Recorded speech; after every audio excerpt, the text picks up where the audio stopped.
Feel alright. Whoa, whoa, whoa.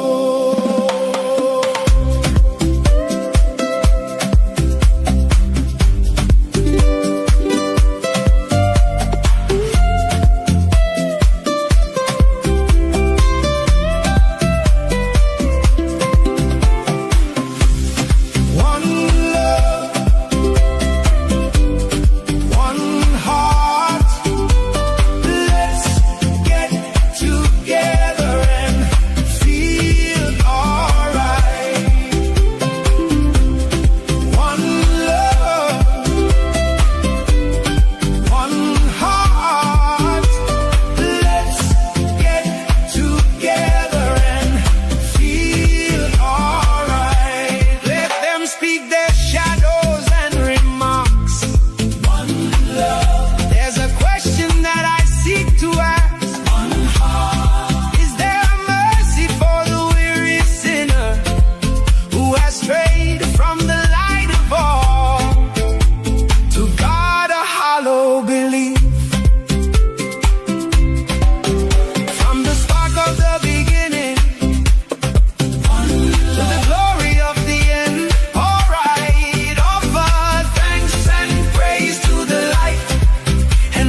Spirits to face the final horizon.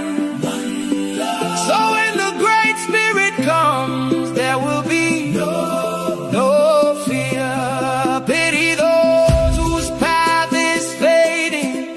There is no place to hide away from the Father of creation. I'm calling out to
feel the rise and fall. Every stone remembers water, every wind remembers fire, every child remembers freedom long before they could aspire. No shackle holds the spirit when the spirit knows its name. Every soul is born a sovereign, every soul returns the same.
Never had a cost. Rastafari guide us through the smoke and through the rain. Every wound becomes a wisdom, every loss becomes a gain.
We are more than what we fear. We are every prayer that rose up through the centuries of tears. In the roots there is a memory, in the memory there is a song, in the song there is a people who have never been alone.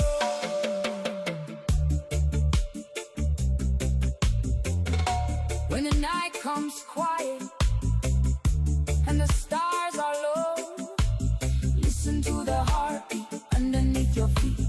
Babylon is temporary, the roots are complete.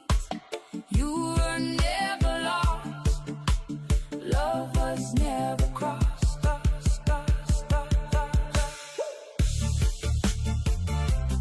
Echoes of freedom.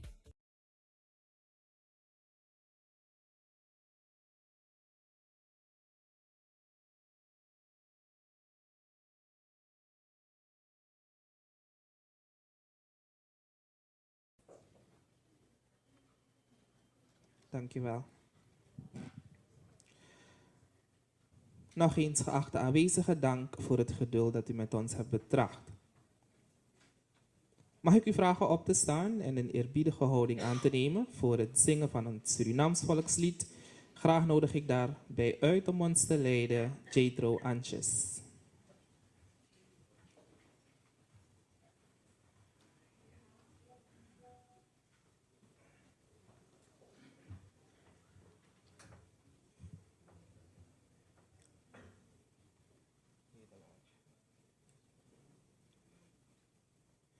God zij met ons Suriname.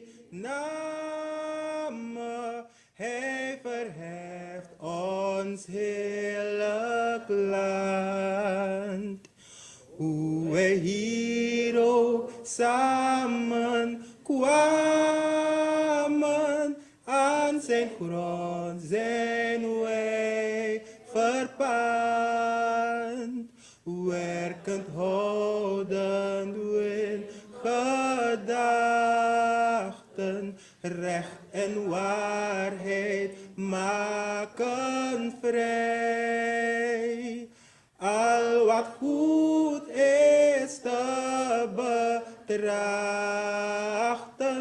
dat geeft aan ons land waarde. Upokondre mang opo serana gurung ekari wan sopeta takong mopo wi museti kondrebu.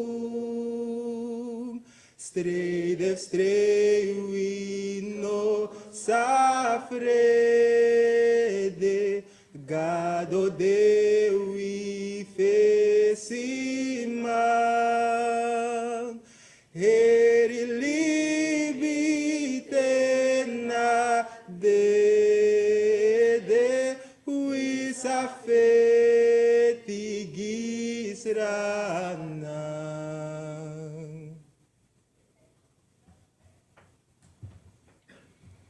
U mag plaatsnemen, dank u wel. Dank je wel, Jethro.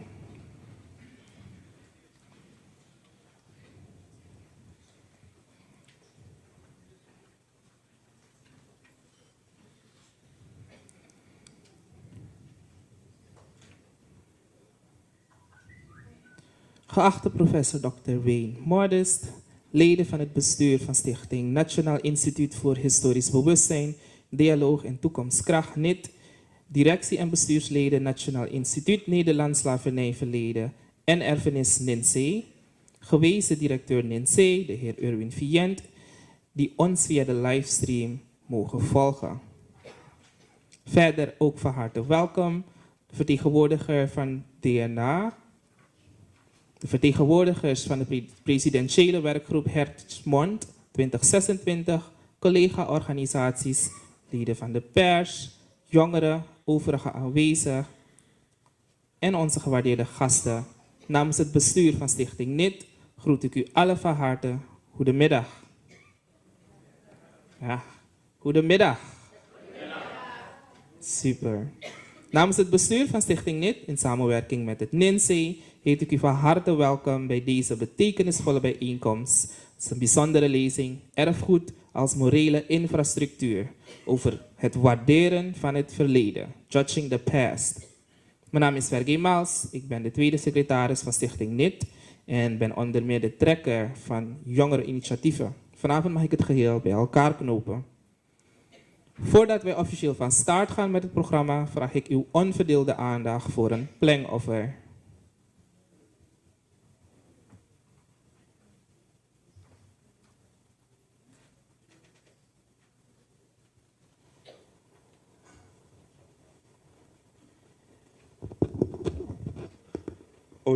Odi kondremang brada nanga sisa me karo ale speci odi kona ini leki fa mikisi akari ateri fu chari wamboskopu kong na umofodoro da umusteri anana kedwama kedwampo maso utu leki fa trawan sabing de ingi brada nanga sisa da wetaki fu tamushi wetaki fu adayali da weteri dembu ankra fu ini wang dis donja idi wan di tek den ting fu kong fu prati fu takango srefi fu ler sabu srefi na tapu wale speci fasi meka deso taki lekfa dem bigisma e leru nu tak na yutongo e chalusu ma yutongo kanta yutu mek a deso tak lekfa ukonja taki ano takru wortu wo tergu srefi ma taki apisi le speci di ukisi de we taki fu kia da we teri fu dem bus kontre brada na ngasisa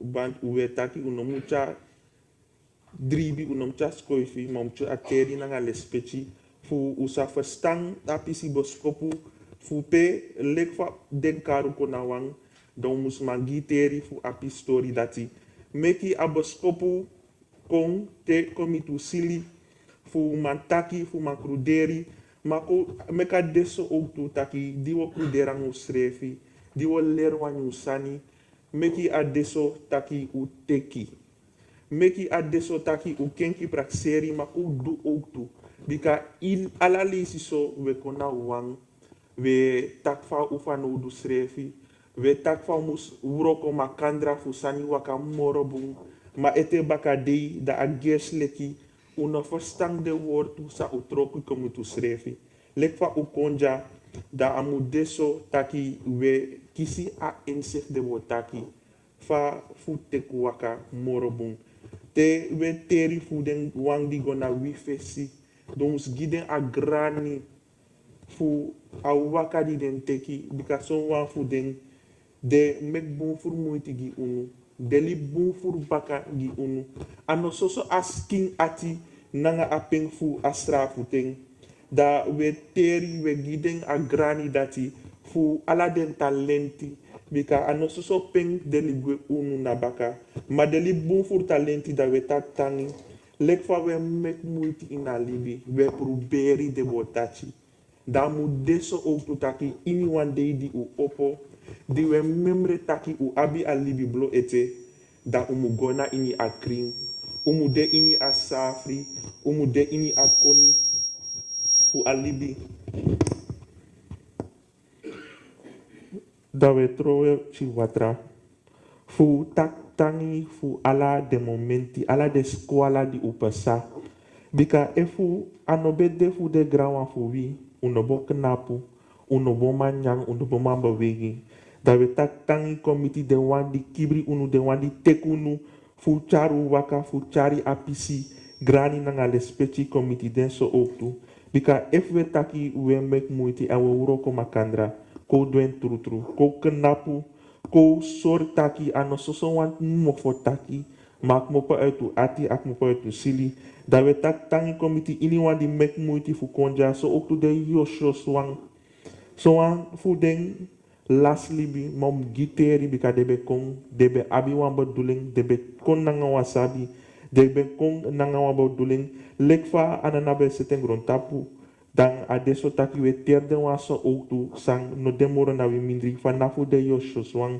tem komiti dem bigi wang giteri gile speci mameka deso taki diwo go ini anyung diwo go ini awang di ogi ukrakti o chari alusu na kum memre taki ano unwang de gi apisuroko disi trawan de ete di muchare waka trawan de ete di kalanga anu bika if you denk tak yung wang o madwa uroko da yuna wa lasman bika de bigisma fu leru en soru kring kring faukan set sani unsrefi mama kandra so oktu fu chalusu fu sorgu taki sani fu de baka mang sade desa abi grong desa abi nyanyang desa abi koni nanga sabi fafu seti alibi da amu deso oktu taki ini akrin dati ini abun prakseri fu den grawan di gona wi fesi da ko teki akrakti dati ko teki akoni nanga asabi fu magomoro fara da so me aksi e so me giteri komiti de wang di gona wi fesi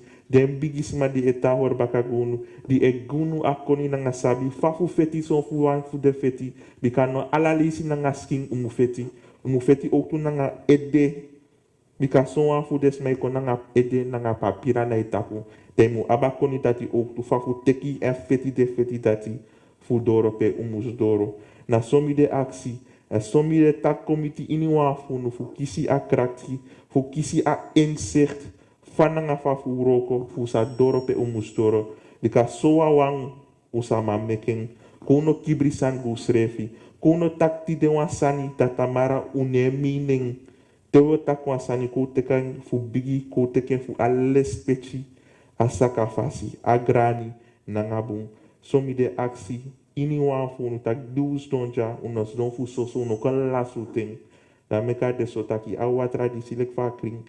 Na leti so u praseri, u sili, u du mu kring, u tongo mu kring, u taki mu kring, fumango moro fara. Grantangi, grantangi, grantangi.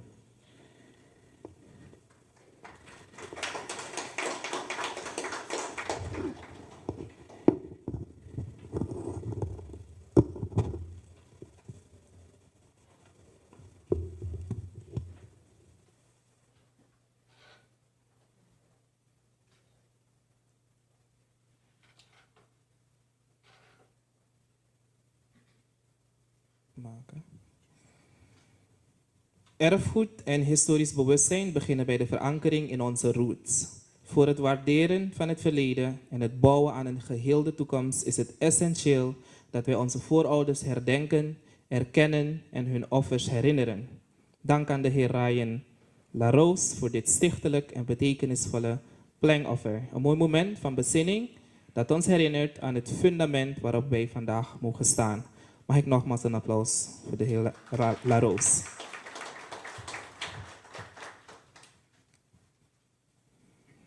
Dames en heren, we staan hier vandaag op een bijzonder historisch keerpunt. Vandaag markeert namelijk de allereerste officiële openbare activiteit van de Stichting Nationaal Instituut voor Historisch Bewustzijn, Dialoog en Toekomstkracht, het NIT. Om het programma officieel te openen en het Nationaal Instituut voor Historisch Bewustzijn, Dialoog en Toekomstkracht in dit publiek domein te verankeren, nodig ik van harte uit en stel ik trots aan u voor de voorzitter van Stichting NIT, mevrouw Dr. Roline Botsen.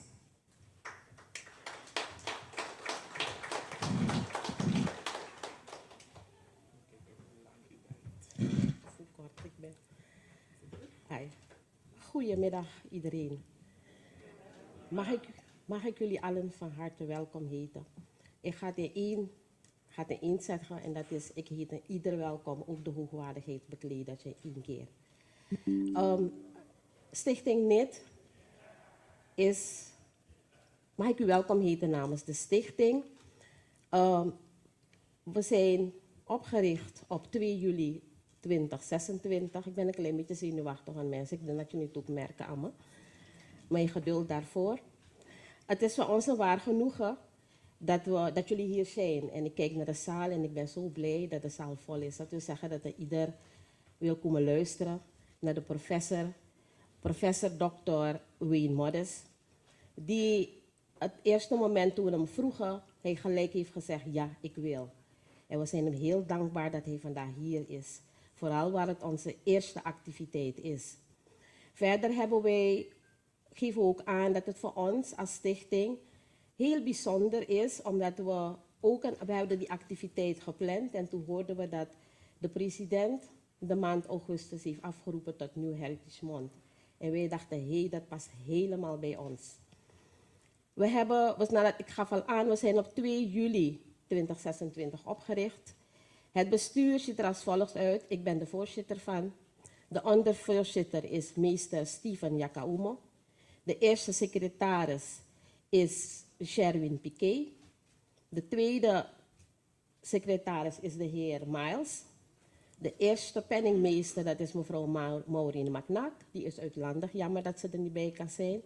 En de tweede penningmeester is mevrouw Sulemi, doctorandus Sulemi Laurens. Die is ook uitlandig.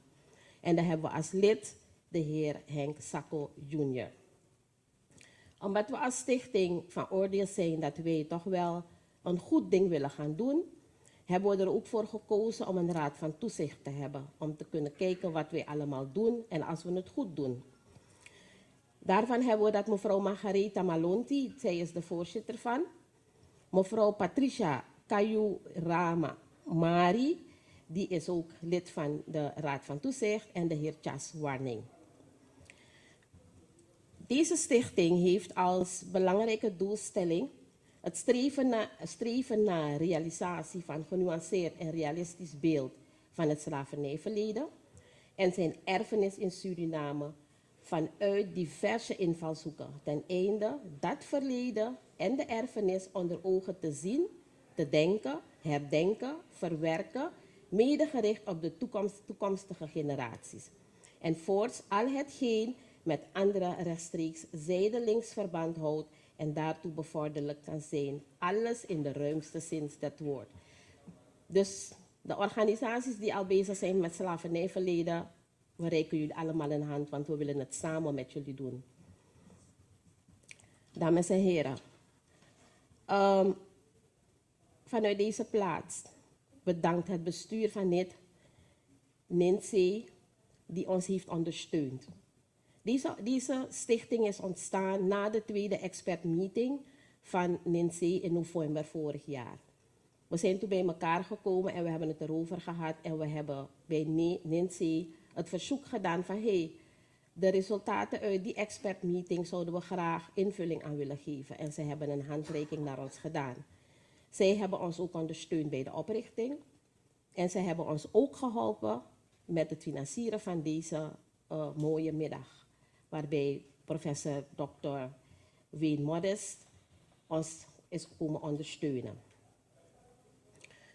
Dit onderwerp sluit helemaal aan bij hetgeen al eerder is gezegd door de heer Miles, dat het een Heritage Month is. Er is bewust ook gekozen voor dit onderwerp. We hebben niet zomaar het onderwerp gepakt. Omdat we weten dat ons erfgoed leeft in taal, rituelen, zorgpraktijken, muziek, manieren van samenleven en opvoeden. Daarom hebben wij voor dit onderwerp gekozen, omdat het aansluit bij de doelstellingen en als u naar de naam krijgt, het Nationaal Instituut voor Historisch Bewustzijn, Dialoog en Toekomstkracht, dan snapt u dat dit helemaal erbij past. Ik ga het niet lang maken, want vandaag is het belangrijk. Jullie zijn gekomen om informatie van de heer Modest te krijgen. Dus ik sluit af en ik zeg, ik wens u namens NIT en NINC een zeer leerrijke lezing toe. Dank u wel.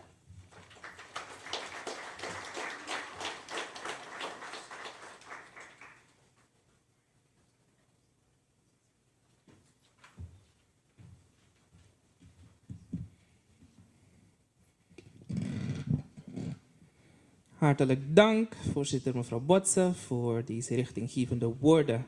Het is een duidelijke statement over de visie van het NIT.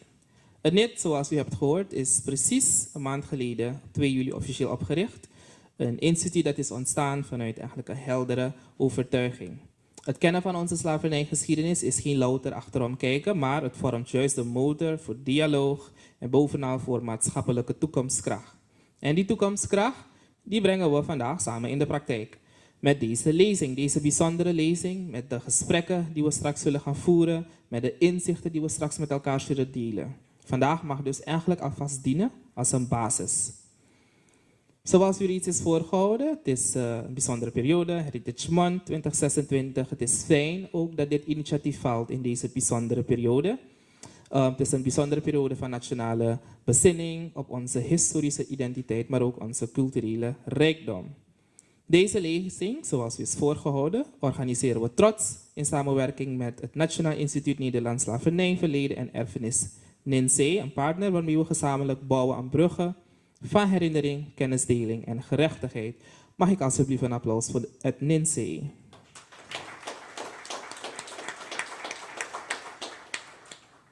Voordat we een begin maken met het inhoudelijke vandaag, hou ik u graag enkele huisregels voor. Mag ik u vriendelijk verzoeken uw mobiele telefoon op stil of silent te doen? Dat kunt u doen door uw volumeknopje helemaal in te houden, zodat het muziek naar beneden dropt, zodat hij trilt als u een notificatie krijgt of een telefoontje. Indien u wenst een dringende telefoontje te beantwoorden, vragen we u beleefd dat buiten op de gang te doen. De toiletgroepen bevinden zich achter mij en die kunt u bereiken via de in- en uitgang links van mij, rechts van u, achter in de zaal. Alvast hartelijk dank voor uw medewerking. Deze bijeenkomst wordt tevens vastgelegd in beeld en via de livestream uitgezonden. U bent na de presentatie van harte welkom vragen te stellen en of een bijdrage te leveren. Ook de jongeren die aanwezig zijn, wil ik uitnodigen mee te doen, zodat we er gezamenlijk voor kunnen zorgen dat het een mooi en inclusief, maar ook vooral betekenisdialoog wordt. Erfgoed is het thema vandaag. U weet, erfgoed is geen stilstaand monument. Het is iets dat leeft. Het leeft in onze verhalen, in onze taal, zoals is aangehaald, rituelen, muziek, onze gemeenschappen en vooral de keuzes die we vandaag allemaal zullen maken. Om ons daarop in te zoomen stel ik graag aan u voor internationaal gerenommeerd cultuurhistoricus professor Dr. Wayne Modis. Professor Dr. Wayne Modis is inhoudelijk directeur van het Wereldmuseum in Nederland en hoogleraar materiële cultuur en kritische erfgoedstudies aan de Vrije Universiteit Amsterdam.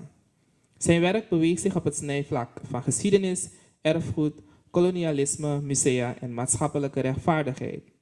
Zijn onderzoek stelt fundamentele vragen zoals: van wie is geschiedenis? Wie bepaalt welk verhaal wordt verteld? Welke stemmen ontbreken er? En hoe bouwen wij aan een rechtvaardige toekomst zonder eerlijkheid naar het verleden te kijken? Hoe bouwen wij aan een rechtvaardige toekomst zonder eerlijk naar het verleden te kijken? Professor Modis heeft ook enkele publicaties op zijn naam staan, waaronder Beyond Boundaries, Seeing Art History from the Caribbean, Decolonizing the Museum en The Museum Temporalities. Daarna stond hij aan de basis van toonaangevende internationale tentoonstellingen over onder meer koloniale collecties en restitutie. Vandaag neemt hij ons mee in een onderwerp dat niet alleen academisch relevant is, maar zeker ook maatschappelijk. Erfgoed als morele infrastructuur, over het waarderen van het verleden, judging the past. Dames en heren, graag nodig ik uit en stel ik aan u voor professor Dr. Wayne Modis.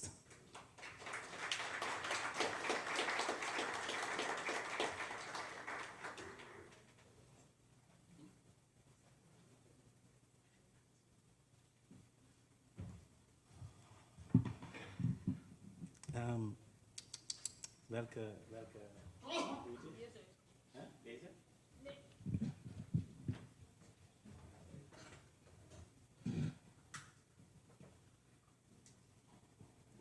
Dank je wel. Oh ja.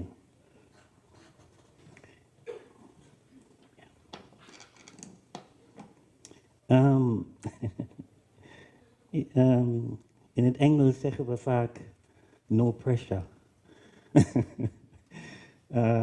After the wonderful introductions, and that this is going to be your first event.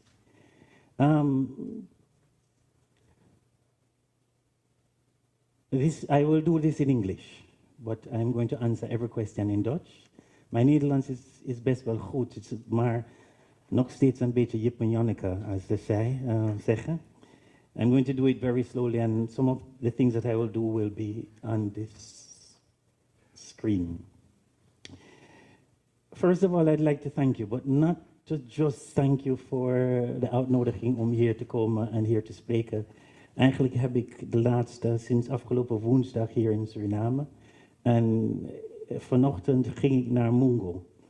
En elke kilometer dacht ik, oh, ben ik in Jamaica? Alles ziet uit als Jamaica. Elke boom, alles. Dus het was like going home. Ik kom oorspronkelijk uit Jamaica. Ik woon in Nederland nu 15, 16 jaar. En ik ging naar Nederland om naar het museum te werken. Maar toen ik hier kwam, ook, en vandaag, was ik een beetje jaloers. Ik hoor zoveel talen. Ik zie zoveel mooie klederdracht. Ik ben in meetings geweest met Marons, inheemse mensen, mensen van verschillende komaf, in één zaal. En wat ik zie is een rijke geschiedenis die een rijke samenleving heeft gemaakt. En de vraag is, wat doen wij met die samenleving? En hoe leven we samen? Dat is de vraag. Vandaag ga ik spreken over judging the past. Is het mogelijk om in de tijd van het verleden? Dit soort discussie is niet alleen in Nederland. Ik weet niet of het hier is, maar het is zeker in Engeland, in Frankrijk en vandaag de dag overal in de US. Mensen willen het verleden vieren zonder een beetje beoordeling. In this presentation, ik wil graag tegen onze minister-president. Mijn vooronderstelling hier, of mijn voorstel hier eigenlijk, is dat het gaat niet over het verleden. Het gaat over hoe het verleden doorwerkt in het heden. Het gaat over, niet alleen over kolonialisme. Oh ja. Over kolonialisme in het verleden. Maar het gaat van dag tot dag hoe mensen nu vandaag leven. Met vraagstukken rondom ongelijkheid, racisme en die soort dingen.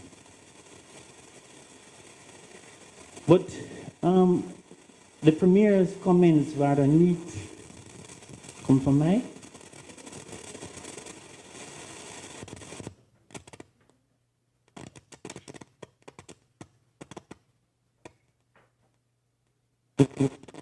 Ja.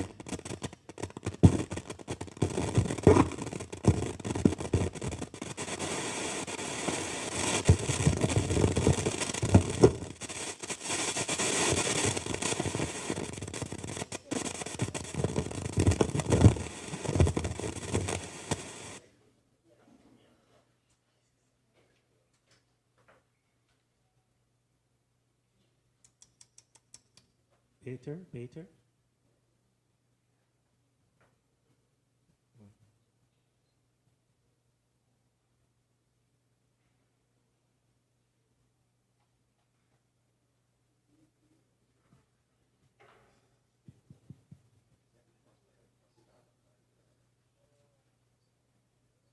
Kan je mij horen?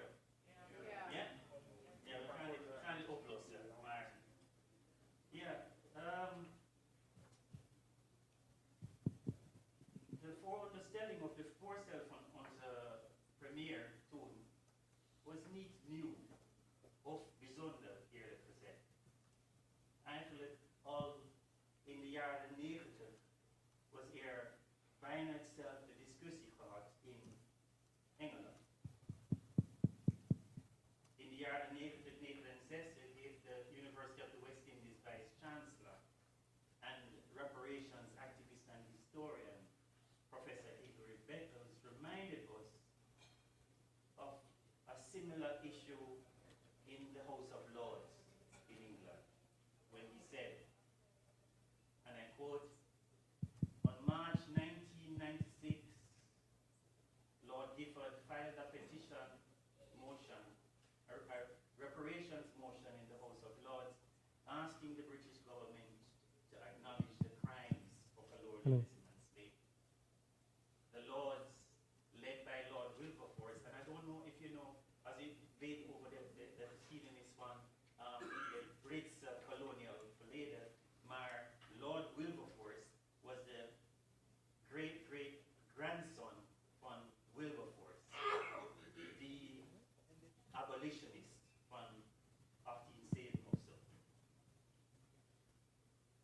But Lord Wilberforce said, nee, er was geen grond om dit te doen, omdat slavernij en kolonialisme was, and I quote, a long, long, long, long time ago. I could say long one more time, but I'm not going to do it. And er was niemand vandaag de dag die je kunt guilty voor wat gebeurt toen. Hij zei, slavernij was an evil, shameful, and the British government should do everything it can to confront its legacies, maar it was too long ago. Interesting enough, and ken jullie Rastafari? Je kent Rastafari, right? Yes. Een heel ingewikkeld, complex groep van mensen die altijd klagen over alles, heel goed. En zij wil altijd alles burn, burn, burn. So zij wil ook de Pope burn, de Queen burn, de koning, alles burn. En Rastafari heeft naar de koningin van Engeland gegaan, al sinds de jaren 50, 60, om dezelfde vraag te stellen. De vraag was, what about reparations? En de Queen Elizabeth II heeft gezegd, toen it was not a crime against humanity. And therefore, nobody today can be responsible for what happened then. The question that I want to raise here is who decides when it is a crime? Who decides when it is a crime against humanity? And at what moment is it too late to make the decision that it is a crime or a crime against humanity? But if reparations was something that happened already in the 1930s with Rastafari, in the 1990s with the reparations commissions in Jamaica, what Minister President Rutte was doing was something that was all over Europe and North America. Ik laat jullie zien een paar beelden sinds de jaar 2015 of zo. Eigenlijk soms 2011, 12, 13. Heel veel beelden. Die gaat over mensen die op straat komen. En deze zijn in het bijzonder mensen die gaan naar een museum en zeggen dat it moet anders. It moet anders. En eigenlijk, de discussie dat ik had over premier Rutte en de Mauritshuis was ook deze tijd. Het ging over wat voor verhaal moet een museum schrijven. Is het mogelijk om te zeggen dat het geschiedenis fout was? Kunnen we bijvoorbeeld het woord Gouden Eeuw gebruiken? Omdat de vraag was, voor wie was de Gouden Eeuw goud en wie niet? En wat is de narrative? Welke narratief is nodig om een soort troost te geven aan de samenleving? Maar als de samenleving bestaat uit verschillende mensen, de nazaten van de gekoloniseerden, maar ook die hebben colonization gedaan, welke verhalen moet je vertellen in de musea? En dit hier is New York, dit Oxford University, Berlijn, South Africa en hier Nederland. Overal er was een discussie over gestolen erfenis en geschiedenis en wat dat zou betekenen. In Nederland zelf was de discussie een klein beetje anders. Voor mij, toen ik naar Nederland ging in 2010, en de discussie was niet zo sterk. Eigenlijk, ik heb gezegd in een eerdere lezingen, dat toen ik ging in oktober 2010, een van mijn eerste, niet mooi, want ik spreek een beetje bedrijfstaal, mijn mooie Nederlands woord was bezuinigingen. Dat was mijn eerste woord, bezuinigingen. Omdat wij zat in een heel ingewikkelde positie in 2010. En een deel van de reden waarom wij waren in die positie, was dat er was een vraag al over wat moeten wij doen met instituut die kwam vanuit het koloniaal verleden. Het was precies die moment dat NINSE ging dicht. Geld is weggehaald. Hetzelfde moment dat de Tsunami-huis, maar er was een mogelijkheid ook dat Tropenmuseum, de toen Tropenmuseum, gaat dicht. En een van de redenen was van een persoon in de Kamer die zei, I would be happy if it were to go back to celebrate colonialism, but not critique it. Dat was in de Kamer. Verheerlijken, niet kritiek. Zij noemen de museum toen the Museum of National Self-Hate, was in een document. Maar voor mij, toen ik naar Nederland ging, de discussie ging vooral en heel veel over Zwarte Piet is racisme. Zwarte Piet. En wat doen wij met Zwarte Piet? Ik was in een van mijn eerste meetings met twee dingen. Dat ik heb gezegd, een van mijn eerste meetings in mijn eigen museum. Ik was de leidinggever voor de conservatoren toen. En een van mijn eerste meetings was, en een van de conservatoren kwam naar mij en ze zei tegen me, kolonialisme was niet alleen slecht, toch? En je weet het toch, right? Dat toch is like, toch? And you just need to say yes. So, en helaas kon ik niet ja zeggen, so dat was al een ingewikkelde positie. Maar toen ik ging naar Nederland, die stem was nog steeds daar in de samenleving. Kolonialisme was niet zo slecht. Het was niet alleen slecht. En daarna gaat het over, mensen hebben scholen gekregen en ziekenhuis gekregen en dit gekregen en dat gekregen en dat soort dingen. Maar in 2011, toen 4 activisten waren opgepakt op de straat, omdat zij een t-shirt dragen die zegt Zwarte Piet was racisme. Sindsdien was er een heel contested gesprek in de samenleving over wat moeten we doen met het koloniaal verleden in het heden. Het is in die discussie dat wij als museum sprong in het begin.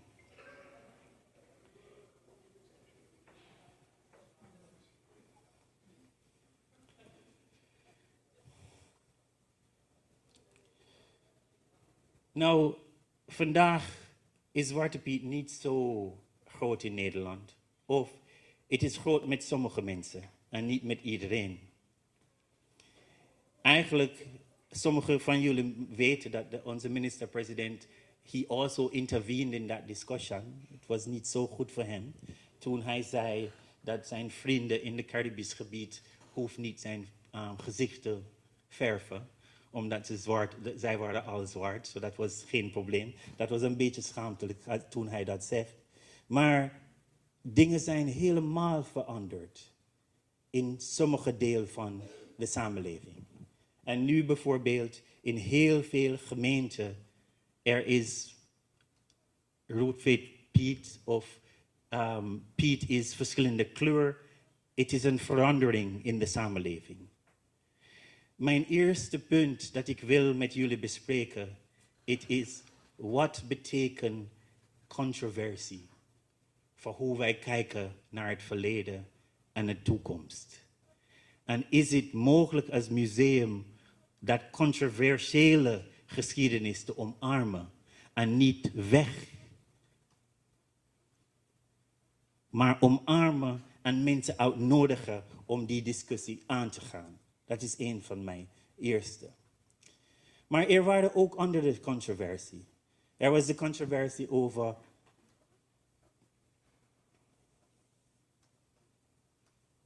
de gouden koets bijvoorbeeld. En wat moeten we doen met de gouden koets? Controversie over taal. En ik was in een complex discussie recentelijk over taal. En ik hoop dat wij een beetje gaan spreken over taal later. Maar wat voor taal moeten wij gebruiken in onze musea nu? Is het mogelijk om sommige woorden te zeggen? Of als je sommige woorden zegt, is het een rewriting of history? Dat was een van de controversie. Woorden zoals als wit of blank was in de discussie. While I highlight these histories, it is not my intention to blame anybody. To be honest with you, Minister President is correct. There is none of us today, in many instances, who were directly responsible for what happened in the past. Directly responsible. En in mijn academische werk gebruiken wij een complex term die heet, en het is van een scholar die heet Michael Rothberg, en de complex term, ik weet niet wat de vertaling is called implicatedness. How am I implicated in the past? How do I benefit it from day to day?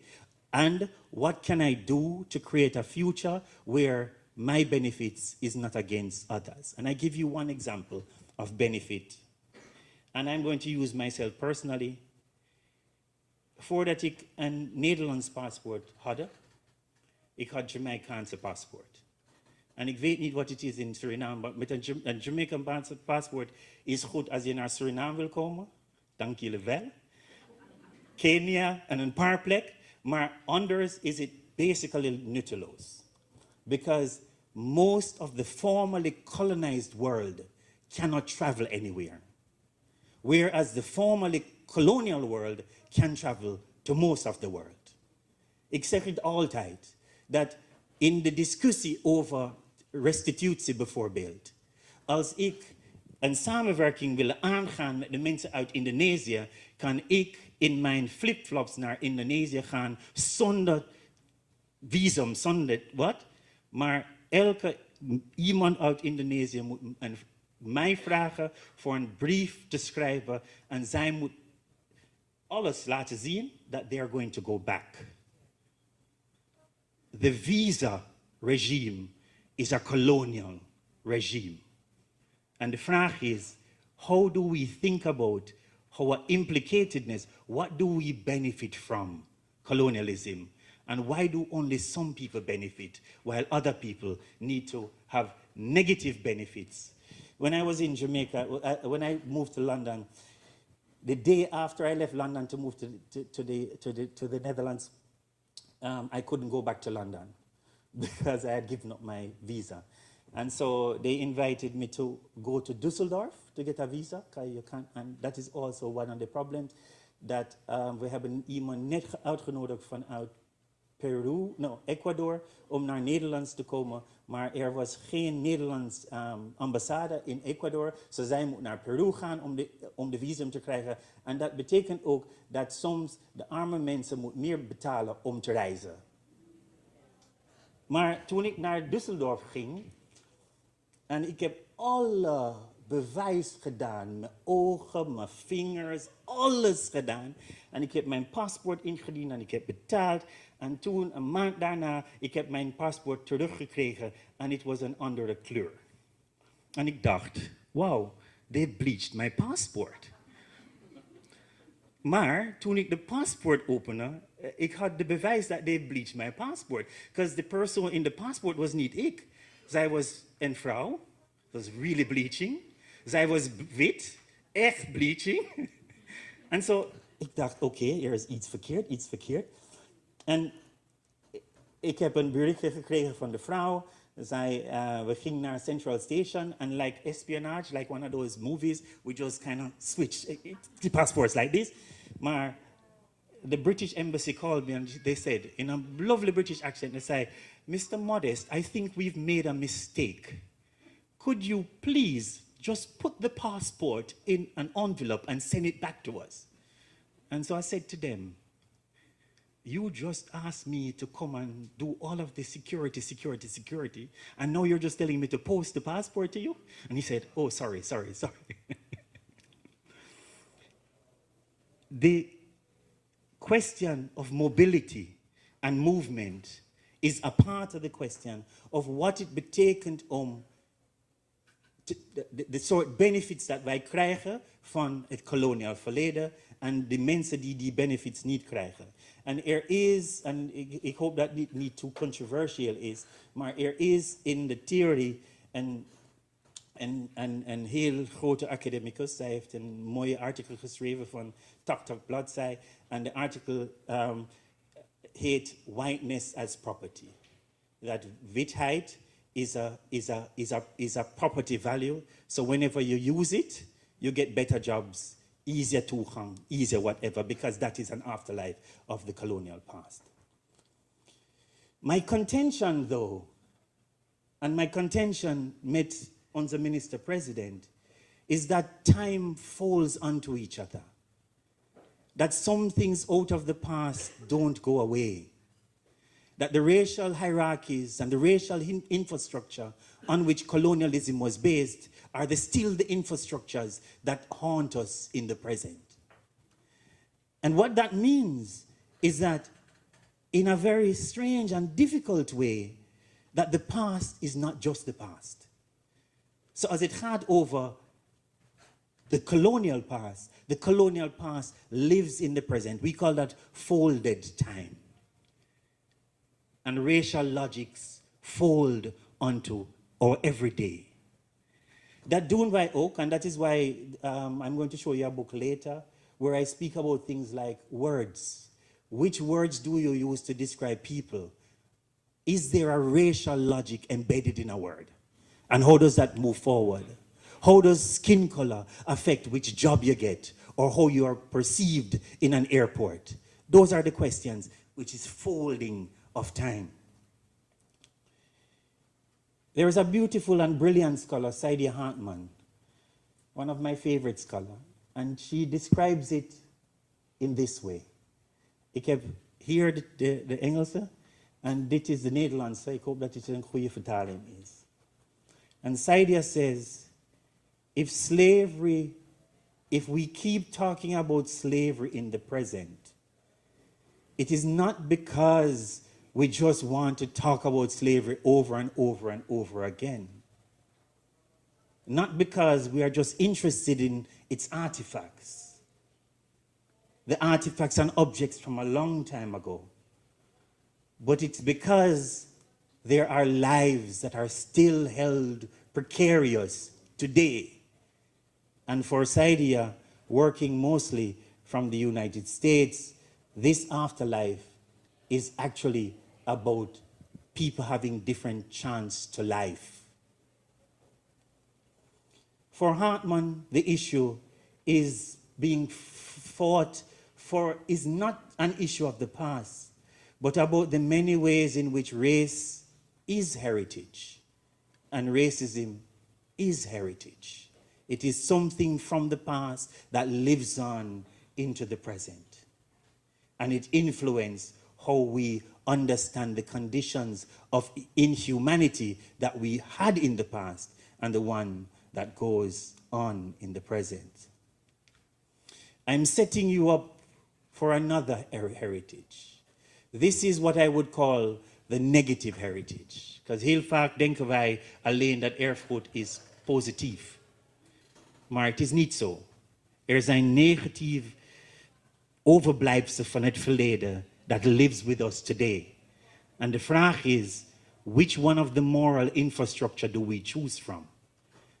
I want to suggest that when people speak about Zwarte Piet and see it as heritage, or when you speak about a sort of nationalism that excludes one person over another, or when Europe sees itself as being overwhelmed by foreigners, that is the negative heritage. That is the moral basis for how we understand heritage and its afterlife.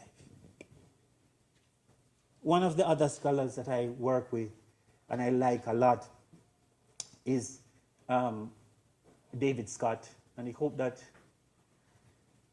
And David Scott describes New World slavery as a wound that is open and one that is hard to heal. For David, his account, past violences of slavery in the plantation and plantation life continue to live on in how we live and interact today. Slavery, he says, is a wound that cannot heal. It is a wounding so deep, created by atrocity so great, that they resulted in the devastation of life worlds and forms of life. Simply said, and I'll move it towards a discussion I have recently met the inheemse bevolking here, that colonialism was an attempt to destroy the life worlds of indigenous peoples. It took their language, or it tried to take their language. It took their objects. It tried even to take them away from their families. It is a breaking of your way of life so that you can't know how else to live in the world.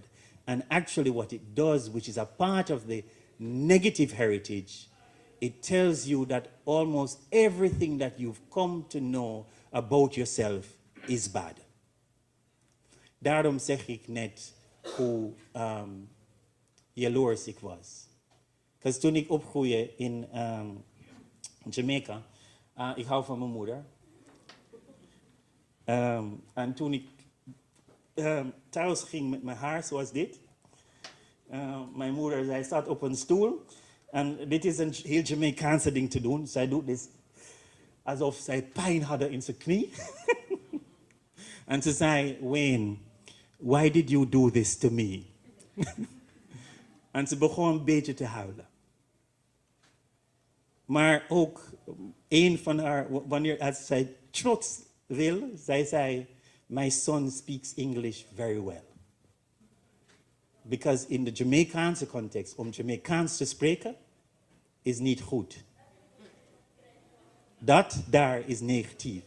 Dat betekent niet, ik hou van mijn moeder hoor. Maar wat ik bedoel is, it is how we've come to learn who we are. And what that might mean in the world. It is a breaking of life. A breaking of worlds and of meanings. What Scott tries to do in his work is that in our kind of field, there is a way in which we talk about the Holocaust as the ultimate evil. That is evil, and other evils cannot compare. And Scott tries to do something when he suggests that one cannot just simply talk about that evil as the ultimate evil, because the slavery evil of the New World slavery, was what he calls an irreparable evil. It is something that breaks people and continue to break them over and over and over again. For him, though, en de reden waarom ik dit discussie wil hebben, is eigenlijk om te zeggen, we should not look away from these difficult pasts. Because these difficult pasts demand that we write different kinds of histories of the past. It demands that we think about the past through the lens of justice, of a different kind of morality than the morality that was supposed to be the colonized morality. It demands a moral and a reparatory history. En dat is wat ik wil doen nu. David says, in this moment, the story of New World slavery must be retold, retaught to a moral and reparatory story of the past. Such a moral and reparatory story, he suggests, would embrace the idea that whatever else New World slavery was and colonialism was such an atrocity,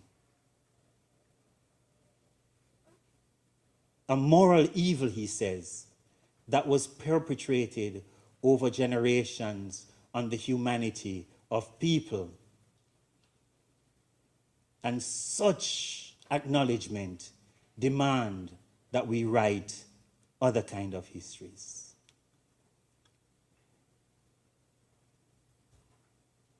My interest today in thinking through erfgoed and moral infrastructure is to ask, which heritage, welke erfgoed zou de fundering zijn voor hoe wij de toekomst willen schetsen of creëren? And there is this book, and all of you should buy it. It just came out. An amazing book. En wat hij probeerde om te doen met dit boek, en dit is waar ik wil nu. When people say it was the law at the time, or it was moral at the time, colonialisme was niet slecht toen, what they forget is that every revolution was an invitation to a different kind of moral future. Every revolution was an invitation to, or a questioning of the moral basis of what was going on at the time. There is a scholar, D. Ariel Azule, and she says we should look at what's I know potential histories. The histories that are not normally in the archive as the archive has been telling them. Because outside of the archive, buiten de lens van de camera, are zoveel geschiedenissen dat wij soms niet horen. So, in Jamaica when Taki did his rebellion, or the Maroons were rebelling, they were rewriting our understanding of what freedom should look like. Eigenlijk, als je kijkt naar, je kunt ook praten over de Haitian Revolution. Because the Haitian Revolution, soms denken we niet vaak genoeg dat how close it was to the French Revolution. And when the French Revolution was to have thought about liberty, freedom and brotherhood, de vraag is voor wie? When actually Thomas Jefferson spoke about, when we say for all men are made equal, which men? And by the way, he did say men. So the enslaved push against colonialism was the opening of another moral framework for where we could go. I call that the history, and some historians will be critical of this, the history of the what if. What if we were to have won that revolution? How would it have looked like differently? What would happen differently if, and some people said, when I spoke about they brought us schools and they brought us churches and they brought us whatever, I've always thought in my head as a response, and soms toen zou ik niks zeggen, maar nu zeg ik wel, you didn't have to colonize me to give me a school. What if the relationship that ontstaan tussen the colonized and the colonized toen was a different kind of relationship that didn't take away the humanity of the enslaved? Now, one of the answers here, en daarom zeg ik dat mijn punt is niemand te blamen. And it is okay to blame it. To blame is not in my work is not a terrible thing, but the reaction soms is, but Africans did it too. And to be honest with you, I don't know what difference that makes. One of the beauties of this book is that he showed that actually already in the 1700s that there was a lot of revolutionary projects before abolitionism started. So also in Africa, there were people who were inviting us to think differently about the reparationary futures. But it is not only, because what this book does is that he highlights one important thinker. But there is also the book by a very, very amazing scholar, Tony Bogues, who also introduces other African scholars, thinkers, who were against the colonial project. Others who were saying that the freedom that the project of enlightenment brought us is not a freedom for all. What the freedom that we would want, which was described in the framework at the time as natural liberty, what the freedom was, what we want, was a common freedom for every man, woman, and child.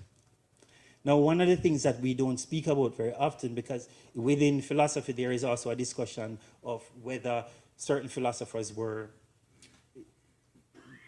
colonizers or racist or whatever. In Jamaica in 1865, there was a big revolt called the Morant Bay Revolt. And in the Morant Bay Revolution, 400 enslaved people died. and they died because the governor gave the go-ahead for their killing.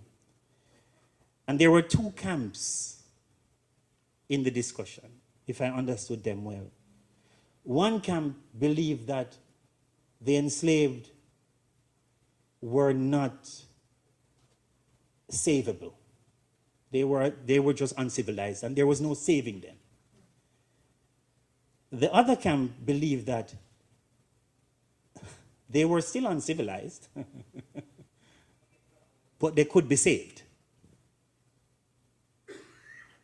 In the discussion, for example, and this kind of discussion you would have with several European philosophers, that was one of the questions that was being framed.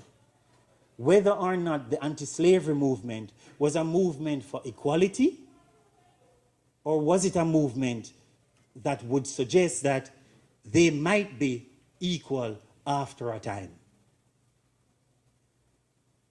And what this book, as well as Tony Bogues' book, does is to find a few thinkers, African and of African descent, who were suggesting that that should not be the question. The question should be that freedom must be freedom for all.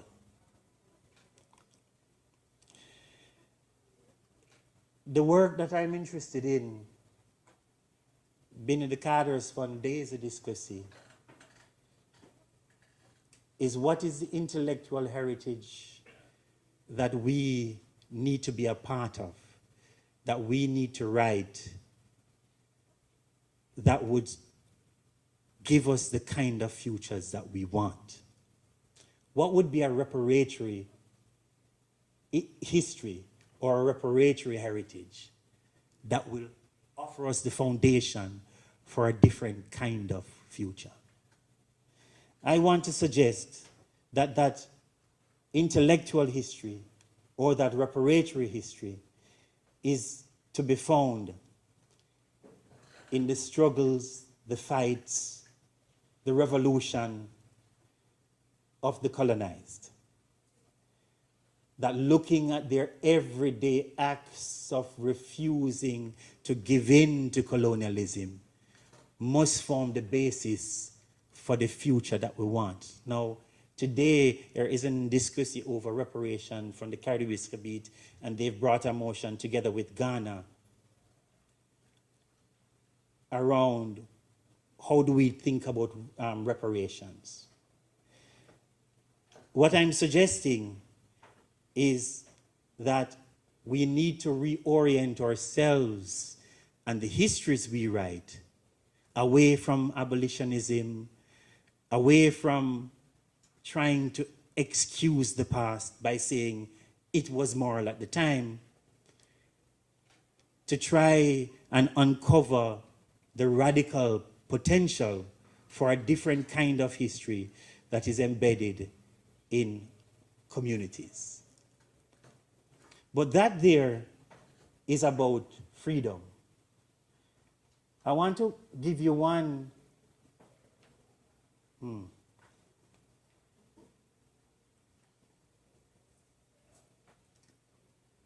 Salikdaga.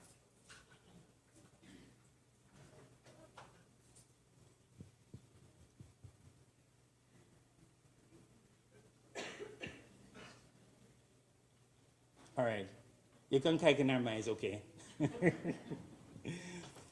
In de discussie over, er is een elevated. Ik ben hier eigenlijk ook voor een discussie over restitutie van objecten in collecties. En een van de discussies, dat gaat over erfgoed. En van wie is de eigenaar van de hoeveelheid objecten die zit in de collectie van mijn museum, maar heel veel musea in Europa. In 2017, de French president ging naar Ouagadougou en hij zei in een lezing, hij zei dat 90% van de erfgoed van Afrika zit in Europese musea, zegt hij. And he said, we need to change that. It hasn't changed quickly yet, but it is changing. In Nederland hebben wij nu een restitutiebeleid. En de restitutiebeleid is ontstonden in 2022 en het is eigenlijk wat zit erin is de idee dat de restitutie van cultureel erfgoed naar mensen van wie het vandaan komt contributes to addressing historical injustice. It is a writing of a story of justice to be able to do that.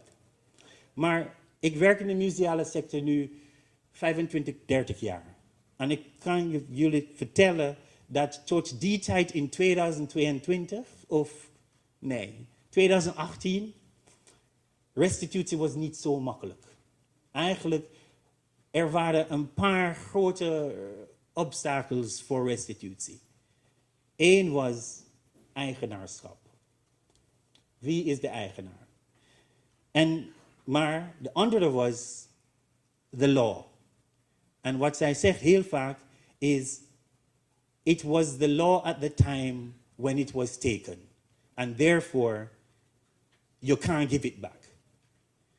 Now, in a certain sense, om onze restitutiebeleid op te richten, en ik zeg niet dat onze restitutiebeleid is goed hoor, dat zeg ik niet, maar het is een uitnodiging om samen te werken met heel veel gemeenschappen, om te kijken naar wat is de toekomst van die erfgoed dat zit in de collectie.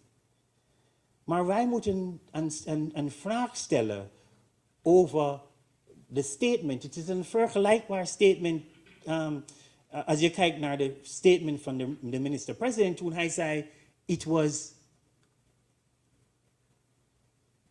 you cannot look at the past with present eyes. To say it was legal at the time is to do three things.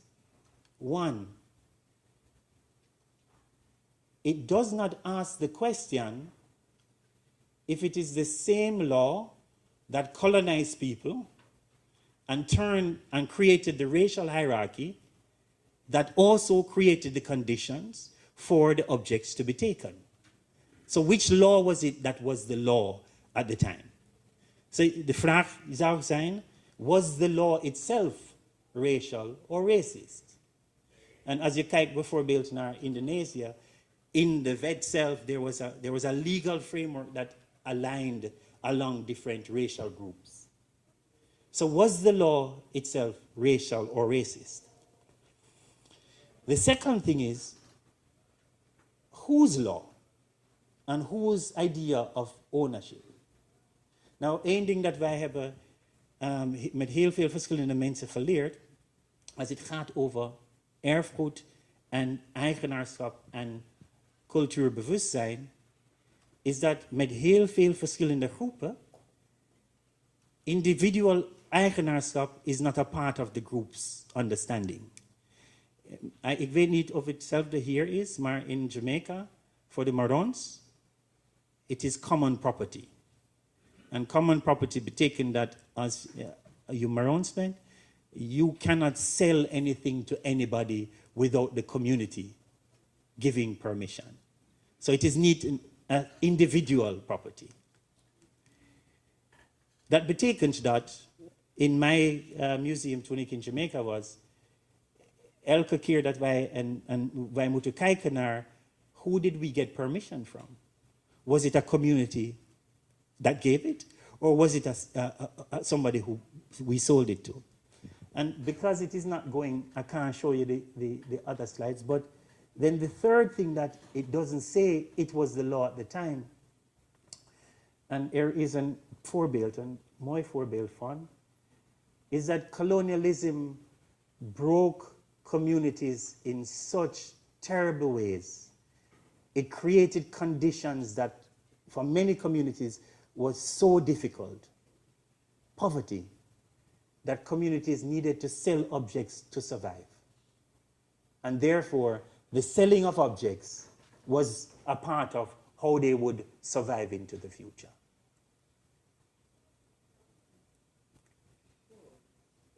Dit is een, het werkt nu.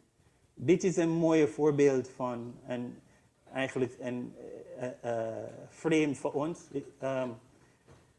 Van an activist that asked us the question.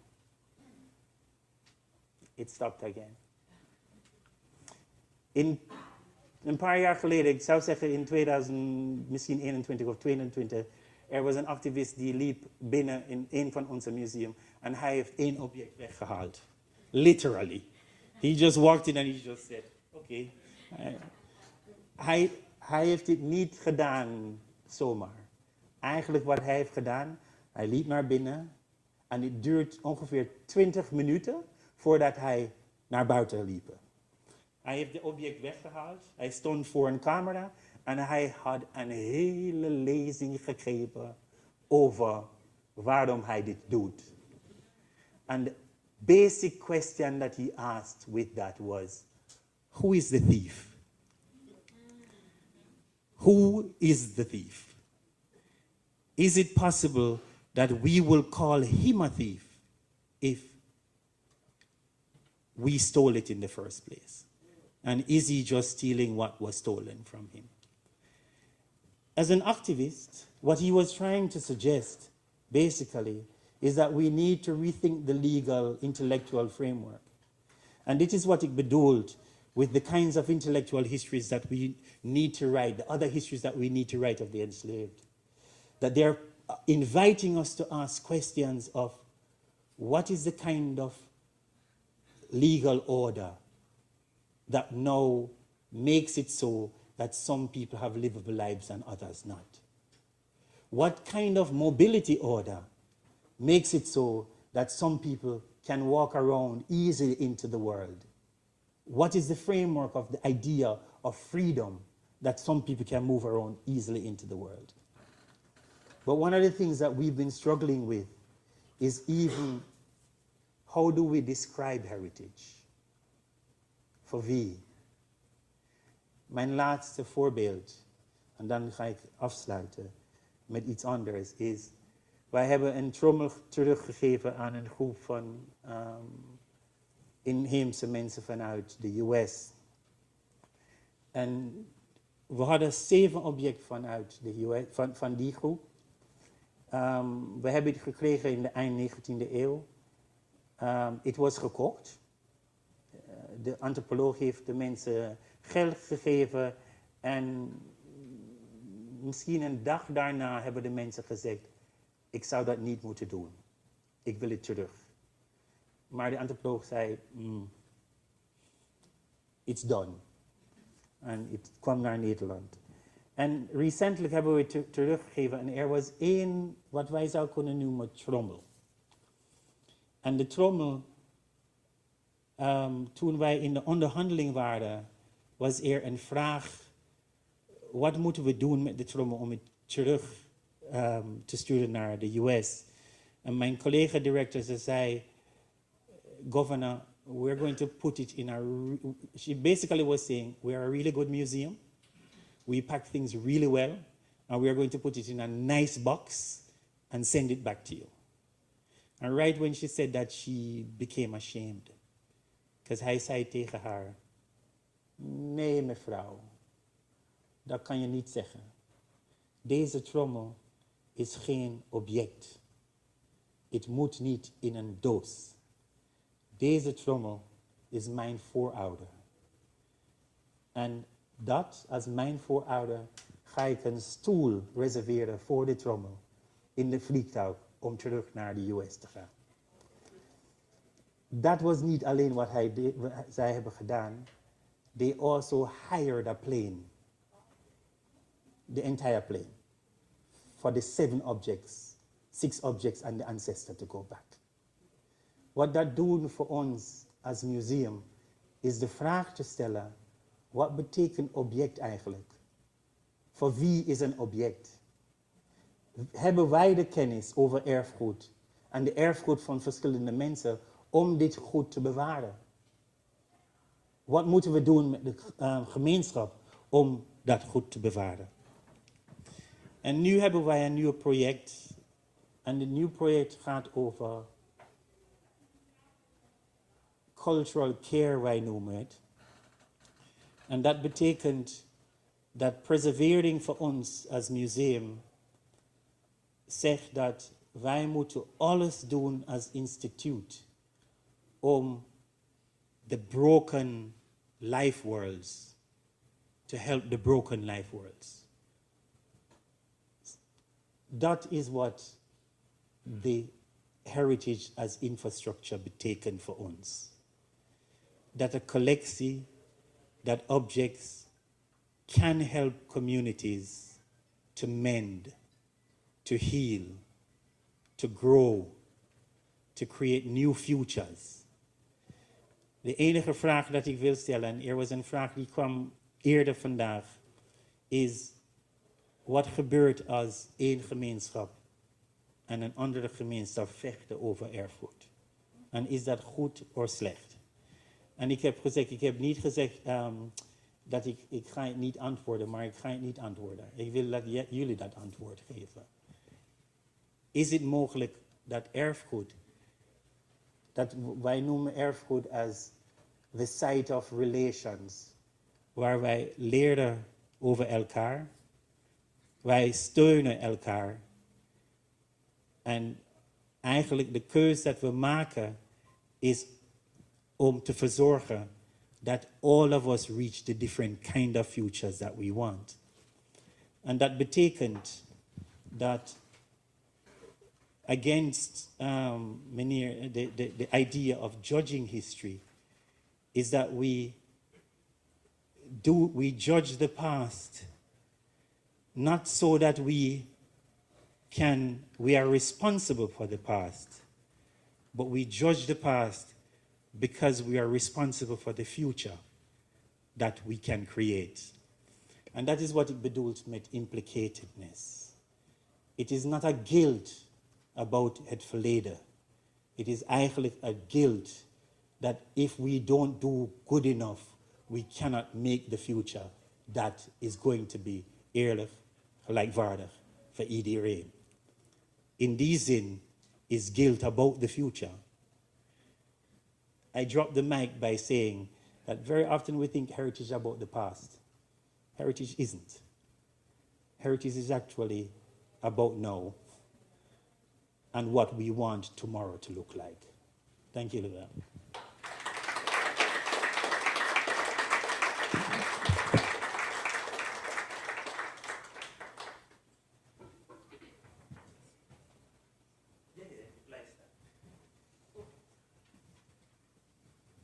Slavery is an open wound that can be healed. Belangrijk, hoe bouwen wij aan een rechtvaardige toekomst zonder eerlijk naar het verleden te kijken? U heeft ons eraan herinnerd dat erfgoed niet alleen gaat over wat wij bewaren, maar vooral over welke waarden wij doorgeven. En dat geschiedenis pas werkelijk betekenis krijgt wanneer zij leidt tot verantwoordelijkheid. Daring to be free. Een lezing krijgt pas volledige betekenis wanneer zij aanleiding geeft tot gesprek. We openen daarom nu de ruimte voor vragen en reflectie. Heeft u een vraag, wenst u een verduidelijking of wenst u op uw eigen manier een bijdrage te leveren? U bent van harte welkom daartoe in de gelegenheid. Moment. Graag verzoek ik u het niet te lang te houden, zodat we ieder voldoende mensen in de gelegenheid kunnen stellen. Doe maar uw hand omhoog, er komt dan een microfoon naar u toe. Ik zie alvast eentje hier en één hier. Te checken even. Zijn de microfoons aan? Nee, er komt een microfoon naar u. Er is één hier. Is er nog een tweede? Ja, eentje hier.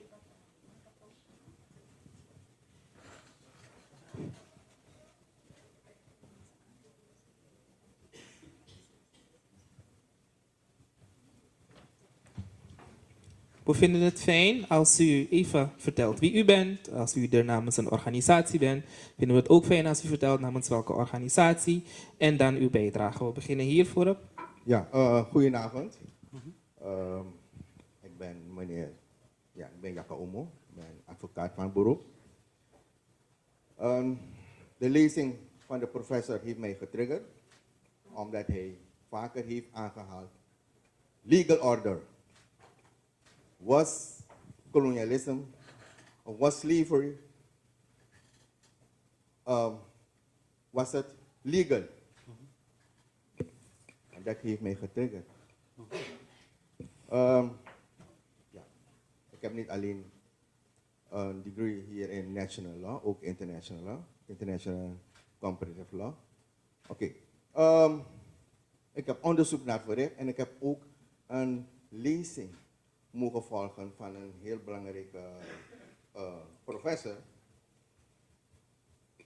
En dat is professor Robert Miller, een professor in het Indiaans recht. He is a Chief Justice for the Pasqua Jaggi tribe en ook appellate judge for other tribal courts in the United States. En hij heeft een lezing verzorgd over the law of colonialism. Het recht van kolonialisme. En daar heeft hij duidelijk aangehaald van. Als ik even terug naar mijn presentatie. De vraag van ook, dan trek ik de lijn door naar die advocaat, de Jamaicaanse advocaat, die vroeg in het Hogerhuis, ja, van, kunnen jullie ook slavernij, dat ja, in feite een misdaad is tegen de menselijkheid, dat ook erkennen? En ze hebben gezegd nee. Reden waarom? Na een jaar nadat Columbus Amerika had ontdekt, dat moet zijn een jaar 15 mei 1993, toen werd de intercitera van de paus uitgevaardigd. En dat was vroeger de legal order. De intercitera van de paus. De intercitera die gaf aan van gebieden veroveren en alle landen van de inheemse afpikken. Ja, en ze hebben recht op niets. Ze zijn rechtsnuljes. Ze maken aanspraak op niets. En natuurlijk ook het geloof verkondigen. Door blijven verkondigen. En de intercitera was voor hun een wet. En konden ze ook slavernij, want slavernij die valt daaronder, behalve dat je verovert. En degene die verovert, die kreeg eigendom. Dus, en als je het hebt veroverd, dan zou je dan ook moeten toepassen slavernij. En zo werd slavernij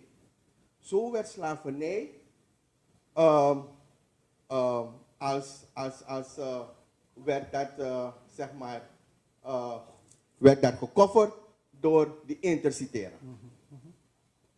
Vandaar dat alle grote landen, want die intercitera die was bestemd voor de veroveraars, de kolonisten, de koloniale landen, als Engeland, Spanje, Portugal. En zij konden daar normaal de landen veroveren. Dus het was voor hun wet. En dit bestaat er nog. Dus slavernij werd gecoverd door deze intercitera.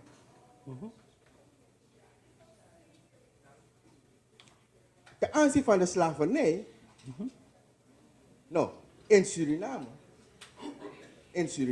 want ja, je gaf aan ook de transatlantische slavernij, maar de slavernij van de Indianen, horen daar iets minder. Er is iets minder onderzoek verricht. En ik ben blij dat ik ben benaderd geworden door een heel belangrijke persoon binnen de NINSI om ook in het bestuur te zitten van deze nieuwe stichting. En het juridisch gedeelte ook heb gecoverd voor deze stichting. Ja. Maar er moet heel wat geschreven worden over de slavernij van de Indianen. Want dat weet men niet. Dank u wel. Hoe dat heeft plaatsgevonden. Dus dat is mijn insteek. Dank u wel. Dank u. Dat was dus een bijdrage. We hadden hier een vraag Ja, maar I'd like to say thank you. Ik moet zeggen dat eigenlijk wat je doet is dat je, grappig genoeg, je zegt tegen mij, het klopt wat ik zei. Dus dat in principe, ook met vraagstukken rondom teruggeven, want de complexiteit met teruggeven is, in de vraagstukken ter Europa over teruggeven, zeggen we altijd dat het is een morele iets en niet een legal thing. En eigenlijk, als je zegt dat het is moreel en niet wettelijk, that what you're saying is that you want to not question the law. But we also need to question the law because it is also a legal thing. The law itself created not only the conditions for weghalen, but it also was a part of the dehumanization of people. So also, if you want to do recht aan de geschiedenis, then we also have to think about how we question the legality of the legal and say that it was also racist. Restitution must also be a legal project. Er is een PhD student van mij en een collega Wouter Verhaat, die doet dingen op deze. Ook in internationaal gedrag. Tweede vraag. Goedemiddag. Ik ben Mariska. Ik launch eind van de maand Stress Free Libby. En dan ga ik terug naar personen die stress hebben op het gebied van relaties of wat dan ook. Geld, relaties, familie. En dan ga ik terug naar de roots waar het is begonnen. Mijn vraag in verband hiermee is, moeten we niet teruggaan naar de vraag, waarom worden donkere mensen nog steeds tot de dag vandaag onderdrukt? Is het angst voor ons? Is het jaloezie? Wat is het? Pas als we dat weten, kunnen we dus onze toekomst goed richting geven. Om te herschrijven waar we naartoe moeten. Mijn vraag is, waarom worden wij nu toe onderdrukt? We zijn het meest onderdrukte volk in de wereld. Waarom? Wat is het? En als we dat weten, denk ik, kunnen we pas onze toekomst herschrijven. Want kijk naar Obama. Obama was ons voorbeeld waardoor alles heel erg in de stroomversnelling is gegaan qua ons eigen beeld, zelfbeeld. En het was niet zomaar iemand, het is iemand die top is. Dus ik denk, als we weten waarom we nog steeds worden onderdrukt, en we dat de richting is die we nodig hebben om onze toekomst te herschrijven. Ja. Hoe zie jij dat? Ten eerste moet ik zeggen dat in mijn werk er was in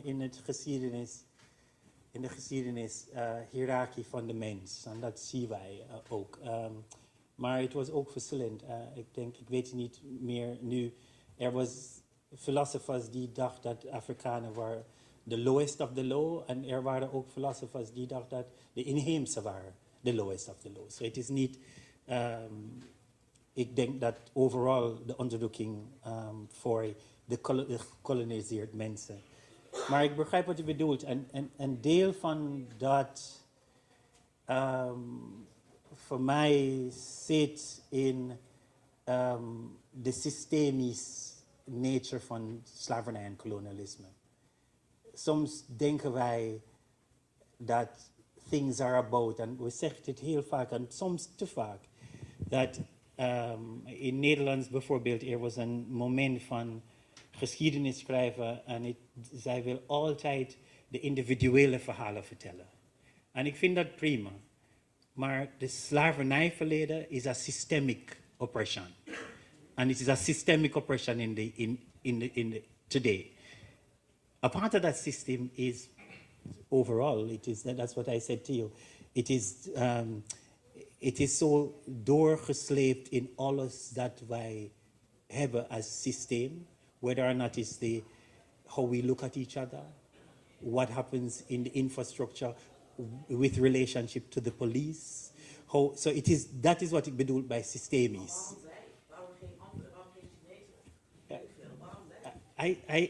persoonlijk, I wouldn't know how to answer that question. Maar in a, that is, we had a discussion recently around the vraagstukken rondom words. And I think that if I were to answer that question, I think that that emerged in relationship to the rise of race and race thinking and racialization and the role that the African played in racial formation and how in the hierarchy of the human, there's a brilliant Caribbean thinker, Sylvia Winter, how in thinking about what the human is, the African was placed in the lager rang order. Now, that seeps through everything. There is a book, Moye book, they hate the racial contract. And what the racial contract does, it basically looks at philosophy, and it says one of the problems with the discipline of philosophy is that the discipline of philosophy does not look enough at the fact that race and racism was intricately bound up with it as a discipline. And we have that in almost all of our disciplines. Disciplinarily, we don't realize how the questions of race structure not only the disciplines that we do, but even what we teach from dag to dag. It is so medicine could not have happened without the bodies of the inheemse and zwarte vrouw. Gynecology. And so in all of the disciplines, there is that. Now, if we were to address that, zou het alles veranderen? Ik weet het niet. But I would suggest to you that we need to stop only thinking about Obama and start thinking about the infrastructure. So not the infrastructure of throats, pride, and strength is one side, but we also need to think about the negative heritage infrastructure that continues to hold on to people.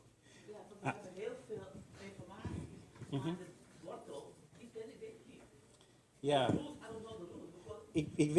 I don't know that there is one route for it. That is what I'm saying. Yeah, I don't know that there's one route for it. I would suggest to you that a part of the problem is just how that position that Africa had within the history of the world, the history of science, the history of our disciplines, the history of many of the things that we've now come to know. I teach critical heritage studies and museum studies, and one of the books that I just wrote was the fact that in the disciplines of museum studies, heritage studies, and memory studies, these are disciplines that have been around since, or fields since the 1970s. None of them look at their relationship to race and racism because they're afraid to talk about it. And that makes it harder to address the difficulties of the discipline because we don't want to talk about it. Vino.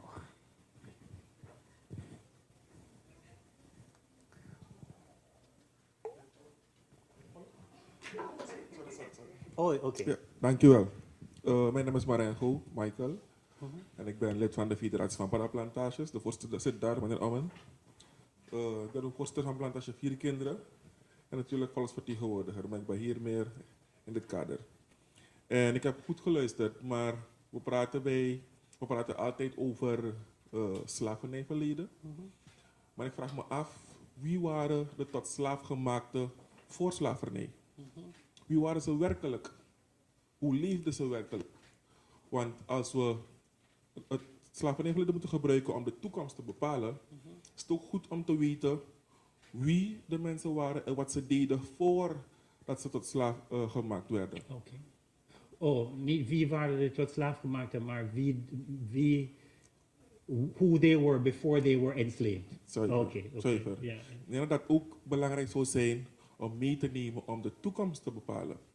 Want we praten over slavernijverleden, maar hoe staat het met daarvoor? Wat deden de mensen daarvoor? Hoe leefden ze daarvoor? Voordat ze tot slaaf gemaakt werden. We praten over reparation. U haalde aan een voorbeeld van uw visum, toch? Suriname werkt hetzelfde ook. En ik bekijk het heel kort. Ik zie dan ongelijkheid. Wij hebben misschien een visum nodig om naar hun land te gaan, maar omgekeerd niet. Als we werkelijk praten over gelijkheid, mens zijnde, dan waarom een visum naar jouw land, maar omgekeerd dan niet? Dus dat vind ik te antwoorden, want dat maken we allemaal mee, ook mee in Suriname. En mens zijnde, als we praten over gelijkheid, dan is het iets eenvoudiger. Ten derde, iedereen praat over reparation, herstelbetaling, noem maar op. Daar heb ik daaruit 2 vragen. Wat zal daadwerkelijk hersteld worden? Wat belangrijk is schuldbekentenis. Er zal gezegd, als er reparation komt, geeft men toe dat er schade is verricht. Over hoe te praten, maar wat wordt dan werkelijk hersteld? En na al die herstelbetalingen, maakt niet uit hoeveel miljoen, niet zo belangrijk voor mij, maar is het dan afgelopen? Zijn we dan oké? Lekker verder orde van de dag. Dus die 3 zaken wil ik even onder uw aandacht brengen. Dank u wel. Nou, dat 3 vragen. En eigenlijk 3 makkelijk vragen. Nou, je eerste vraag. Ik denk dat er is, en mijn argument is wat anders. Ik denk dat er is, en er was een tijdje waar heel veel mensen willen praten over wat gebeurt voor kolonialisme. Ik denk dat die geschiedenis is nog niet helemaal geschreven. De boek Dare to be Free, dat gaat over dat. Het gaat over eigenlijk wat gebeurt al toen in Afrika. Niet in de transatlantisch, maar in Afrika. So dat is een deel van. En ik denk dat er zijn heel veel verhalen en geschiedenisschrijvers die gaat over de social organization of levenswereld van de mensen in Afrika. Dat is een deel van reparations. Because reparations voor mij gaat niet alleen over geld. Het gaat over repairing historical connections, repairing wounds. The wounds, what I talk about, the breaking of life worlds, is to repair those life worlds. Dat gezegd hebbende, er is ook een belangrijk history, to write a history of why reparations need to happen. Because we can go back, and I think we can write beautiful stories of the past. I always say one of the things that I don't, and I'm going to be very personal, one of the things that I don't like is that in the writing of histories, we all want to go back to kings. I don't want to go back to a king. I'm okay to go back to a farmer or somebody who made a drum, because those histories are also important. So those histories need to be written, and those histories are being written. However, a part of what I'm trying to argue for is that if one needs to accept that what you described, Marika, what's her name? What's her name? Mariska? If we are to try and understand Mariska's question, then we have to understand how slavery broke worlds. So the two is not one or the other. If you go to, for example, the Museum of African American History and Culture, they have an entire floor about before slavery in the US. If you go to our museum, we have a lot around the question of different African groups and their traditions. And there is also a part of the work that we do. Ik heb dat niet gezegd, maar ik was vandaag met Marcel Pinas en we een beetje lachen over het feit dat in Jamaica de Marons spreken Cromanti ook. En dat zij heeft een trommel die heet Prentin. En je weet niet waarom, maar wat je weet is dat it might have been so that they are connected through Ghana and what is there. So that sort of story is also being told. I'm interested though, if one is to think about shifting the denialism that happens today, then one also has to understand the breaking of the worlds. That is ten eerste. If one is to talk about what are we to do with restitution, then one has to understand that the taking away of a trauma from a group made it impossible for them to pass on a tradition to their children. So we have to talk about that. The second one, or the third one was, which one was about the visa? Second one. I agree with you. The visa regime is a regime that make it so, een van de complexiteit van de kolonial verleden is dat kolonialisme is so nauw gebonden aan kapitalisme. And who is rich and that. And it is, so it has a history of wealthy nations that are, doing things to be able to get the rights to travel, those kind of things. So there is a complexity to that. But it is so, and that is what it bedoelt by not hiding our face from it, is so that the formerly colonized, a large part of the formerly colonized world is the part that needs visa to go somewhere, and others not. And that is true. So how do we deal with that? Now, your last question, I can't remember. What was it again, just in one word? Or you can't remember either? Yeah? Oh, yeah. Nou, ik wil een scheiding maken tussen herstel en herstelbetaling. Ik wil een scheiding. Repair is not only in funding, financial. So als je kijkt bijvoorbeeld naar de stappen, de eerste, ik denk 13 stappen van de CARICOM. CARICOM's 13 steps were not just about repair. It was about a payment. It was about institution building. It was about getting rid of debt. It was, because you suffer in the debt trap from independence onwards. Een collega van mij zei previously that you got freedom from colonialism and you got debt under the IMF. So it is just one to the other. And therefore, that is what they're talking about. However, I want to, it is not, I am not,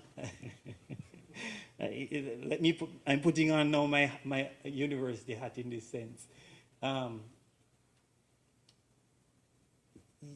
You're asking a what if, and your what if is, what is going to change if it were paid? Kind of what you're saying, if I'm interpreting you, is that probably not so much might change. One of the reasons for that is that the afterlife of the colonial project is also that the nation states that we have today weren't nation states before. So they were colonial, they are also colonial projects. If you think of Africa being divided into 54 countries that were not. So a lot of the post-colonial states are complexly entangled in the colonial ideologies of whatever. At the same time, sorry, my what if history would suggest, let us pay and see what happens. No, if it doesn't work, then it doesn't work. But because a part of the issue is whenever, very often when people get denied visas, they get denied visas because they say, I'm not sure you will go back to your country. And one of the presumption of that, there's a presumption in the head that the country from which they come is not livable, and where they are going to is the place that is livable. Now, I always say, my mother, I love her, she was funny. My mother's livability is good Jamaican food, her church, and Chinese food. But one of the most important things with her livability is that she could never live in the cold. So she would never live in Europe. We have to think about that idea of livability. And to be honest with you, one of the difficulties we have with reparations and herstelbetaling is that to gain an equal world, we would have to redistribute resources. And sometimes we find it hard to think about what a redistributed resource is, because it means I have to give up something that is not development aid, but to give up something. Because one of the traps with development aid very often is that they give you money, but they also, you need to use their expertise as well. And so the money go back to where it, came from, right? So it is the trap of developmentalism that makes it impossible for sometimes. So a part of the politics of recognition, we call it in my work, which says that communities need to know who they are and gain strength for that, must come a politics of redistribution. The redistribution of wealth, and in that redistribution of wealth is one of the things that I work with when I think about restitution of objects, because you're redistributing objects to different places. I always say it would be brilliant if tourists would come to Paramaribo to see an entire exhibition on Rembrandt, and they don't have to go to Amsterdam to do that. Because if you could organize Rembrandt and this and that, then your tourist economy might grow differently. But to be honest with you, in the restitution debate, whenever I had to organize an exhibition on Africa, I didn't need to talk to any African countries to do that. I'd go to Paris, London, wherever, to borrow objects from them because they had it. I didn't have to go to an African country for it. And very often, the people from most of Africa need visa to see the things in the exhibition. We have to rethink those as a way of reorganizing livability, life.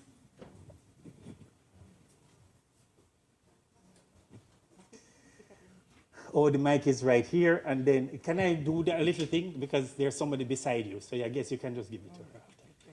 Behind you. Yeah. No, you can do it first. I'm saying Sorry. Ja, ik ben Hilde Neus. Ik geef les aan de universiteit, vrouwengeschiedenis en literatuur. En ik wil even op Mariska ingaan. Het grote punt is ook ons onderwijs. Vergeet niet dat ons hele onderwijs is ingericht vanuit de Nederlandse structuren. Wij bestuderen Europese filosofen, ja. En we moeten een bibliotheek creëren van Afrikaanse filosofen, maar misschien ook Indische hoor, Indiaanse, Javaanse, Indonesische. Dus alle bevolkingsgroepen die we hier hebben, moeten we gewoon dieper en meer bestuderen. En we moeten meer weten over onszelf en over elkaar. Ik denk dat dat heel belangrijk is. Want de meneer voorop zei ja, maar er is een wet gemaakt door Van Sommelsdijk die tegen de pauselijke akte inging. Ja, dus we moeten ook kennis nemen van elkaar, van wat er is in die geschiedenis. En heel veel weten we niet. Ik ben nu aan het kijken naar vrouwen in de 18e eeuw hier in Suriname. En het is ongelooflijk wat we daarvan te weten kunnen komen. Maar we moeten willen kijken. Ja, en we moeten ons niet steeds richten naar Nederland. Wat mijn vraag is, waarom worden we nog steeds Omdat we dat Europa nog steeds als ultimum zien, toch? Als het beste, maar dat is het niet. Omdat we daar zelf niet voor kiezen. Als we bijvoorbeeld kijken naar een telraampje, dan grijpen we naar China. Terwijl de oudste telramen uit Afrika komen. Ja?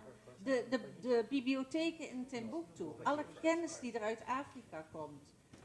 Kijk naar de reactie op Helen van Trooijen nu in de Odysseus. Die vrouw die zou niet zwart kunnen zijn, is de goede gemeente. Het oordeel, toch? Ja? Dus je moet het afdwingen. Ja? Je hebt de kennis, je hebt het karakter. Nou, vecht er dan ook voor. Before we do that, I just got instructions that first I need to come to this side for the proper distribution, and then I go back to that side.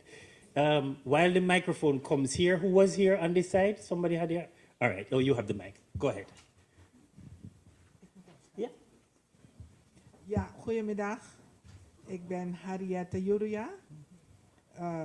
In mijn dagelijks leven ben ik een traditionele leider van mijn gemeenschap. Dus lid van het traditioneel gezag in het dorp. Geweldige informatie, dank u wel.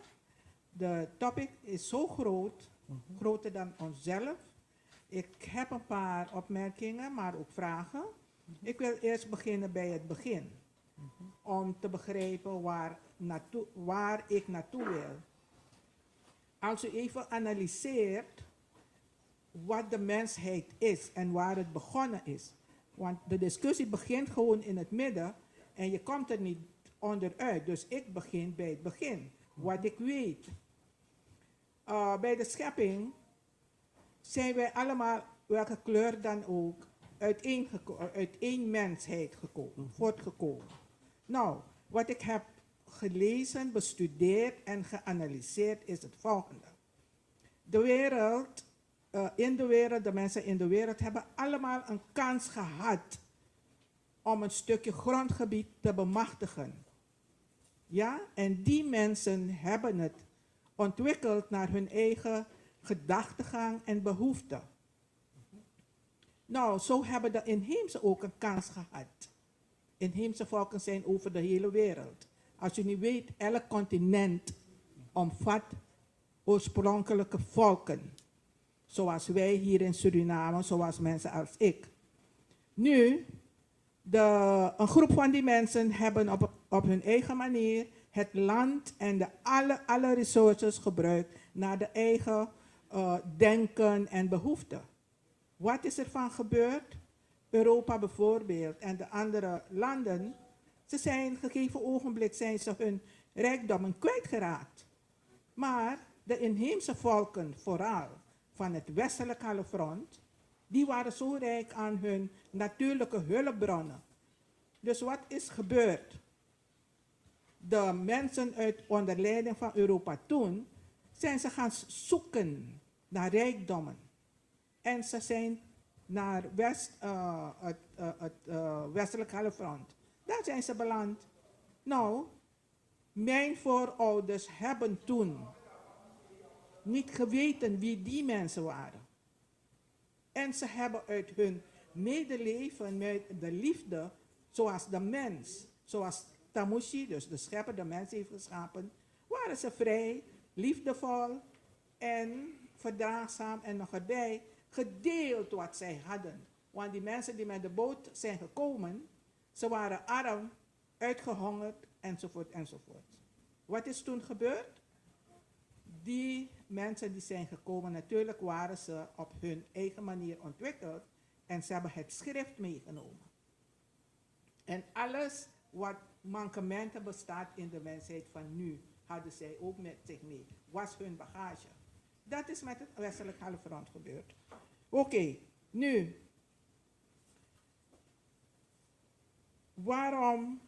Waarom zijn wij, inheemse volken, zo rijk? Waarom waren we rijk? Vanwege onze woon- en leefwijze. Wij hebben, mijn voorouders, hebben toen vanuit goddelijke inspiratie zichzelf zodanig ontwikkeld, dat vandaag de dag met alles wat in de wereld gebeurt, kunnen we zeggen dat Suriname onder andere als onderdeel van het Amazonegebied, wij de mensheid voorzien van onder andere zuurstof. Dus we worden ook genoemd longen van de aarde, van de wereld. En dat is dat rijkdom, of die rijkdommen van inheemse volken. Deze dingen hebben wij gratis ook gedeeld, maar ze werden in feite gestolen van ons.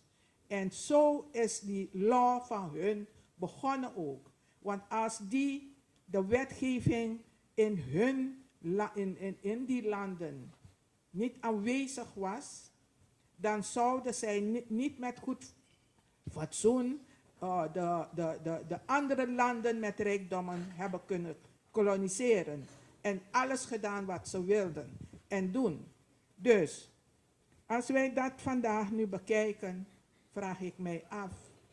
Ik heb gezien in uw presentatie, meneer, professor, dat erfgoed, wat u beschrijft, bestaat en omvat alleen objecten. Dus movable stuff, onroerend goed. Nee, roerende goederen. Roerende goederen. En ik heb getracht op te vangen als het grondgebied, moeder aarde, erbij hoort. Ik heb het niet kunnen horen en zien. Voor mij in Suriname, dit land waar we nu zijn, mij en mijn volk, is een struggle met de staat Suriname En de staat Suriname vertegenwoordigt alle mensen in Suriname. Allemaal die zijn gekomen tijdens de kolonisatie van dit land, plus mijn eigen mensen. Maar er is toch een splitsing tussen die twee groepen. Waarom? Dus in de staat, als zouden inheemsen deelnemen, in de regering. There are no legal mechanism within that system to accommodate us with regards to our human rights. Dat is de bottleneck. En wie zijn deze mensen die alle instituten in dit land beheren, besturen? Dat ben ik niet. Dat zijn niet mijn voorouders, maar mijn mede-Surinamers. Mijn conclusie is dus het gedrag, naar aanleiding ook van de vraag, de mooie vraag van deze mevrouw, het gedrag van ons, het gedrag van de mensen. Kunnen we nu een streep zetten achter slavernij en kunnen we kijken naar wie zijn wij nu in dit land? Wat is ons land? Wat hebben we gemeen? En dan zien we, om die overbrugging te doen, we gaan die samenvoegen, zodat we rijker kunnen worden. En dan gaan we achteruit kijken, ja. Wat kunnen we nog bijhalen? Dat is wat ik wil aangeven en vragen aan ons allemaal. Dank u wel. Laten we even kijken naar die dingen en kijken dat ik juridisch beschermd word. Ja. Dank u. Als ik u mag gewoon zeggen, het is niet waar, want daar zijn de wetten. En Dank u daar wel. zijn de bescherming. Dank u. Mag ik professor vragen? No, heel short. Heel snel. And still, I think we still have 5 more minutes All right. for some. For many questions. Because there's one here as well, I think. No, mevrouw, ten eerste,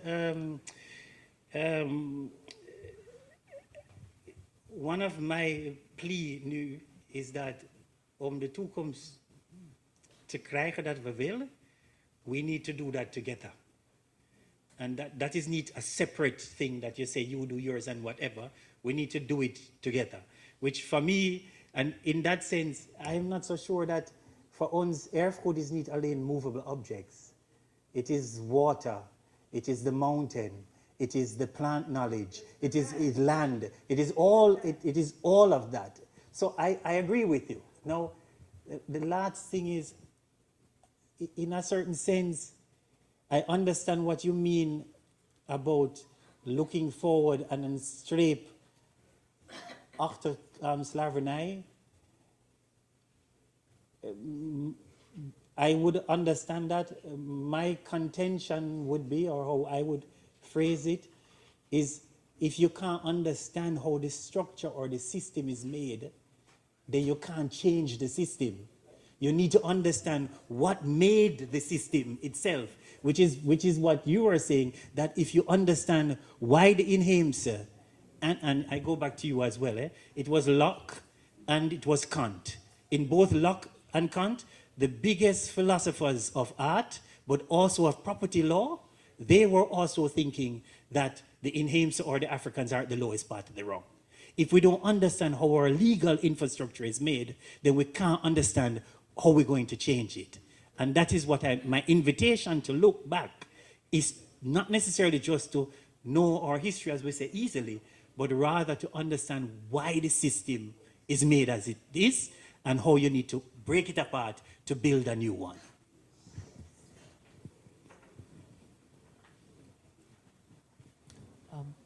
Ik ben Lisbeth Peruti. Dank u wel voor de presentatie. Ik had een vraag.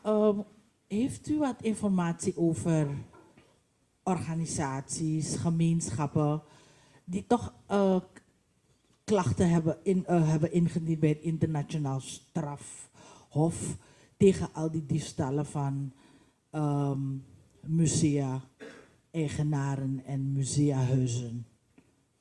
Omdat er gewoon sprake is geweest van grove diefstal. Ja.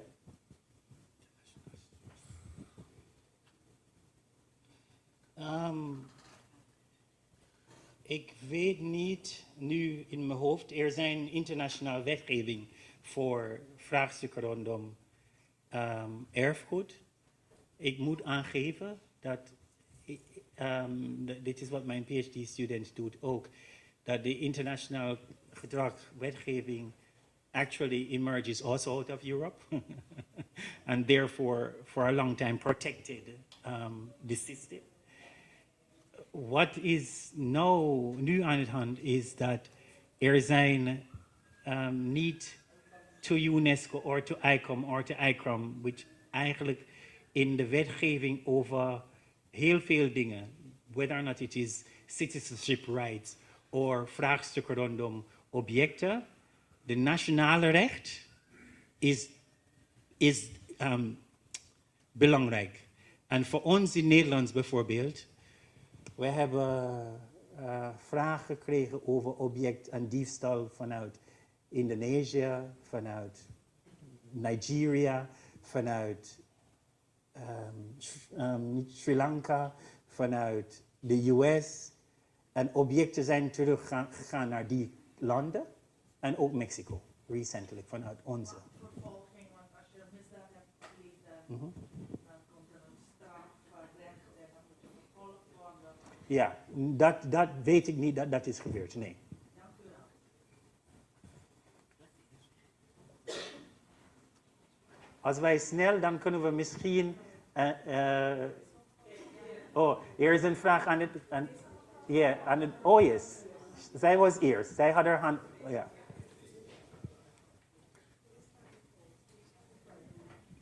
Yeah, hello, I'm Cheryl White and I'm from the university. You know, within the context of this growing sort of white supremacy and right-wing nationalism that you're finding in many developed countries, I'm curious now how you see the argument for the case for colonialism. Because there was a book written a couple of years ago about that topic. So how do you reckon that now?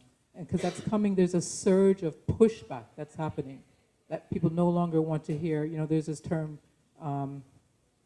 black fatigue. People are tired of hearing these arguments. They're tired of dealing with them. They're tired of being subjected to the criticism. So how do you reckon that in this particular time?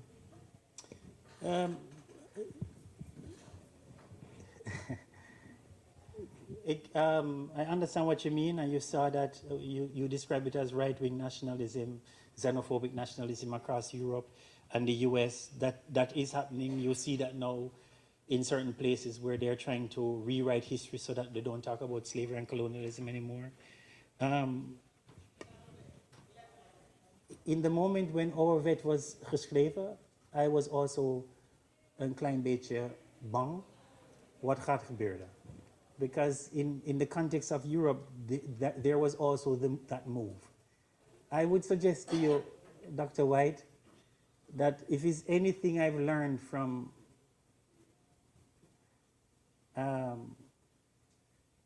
activism, from inheemse zwarte, alle mensen that are trying to fight a revolution, is that turning back is not something that you do.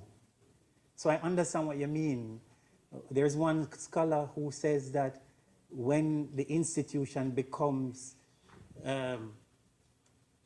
too oppressive, then one has to find other modes of being a criminal in the institution. So I understand what you're saying, but I don't think that the question about colonialism and what is going on is going to turn back to the time of the 1980s and 90s that I know. I actually think that right now, the discussions that are happening, for example, in the US, are fundamental discussions about what the US wants to become. And I don't think that they can go back to a moment before now.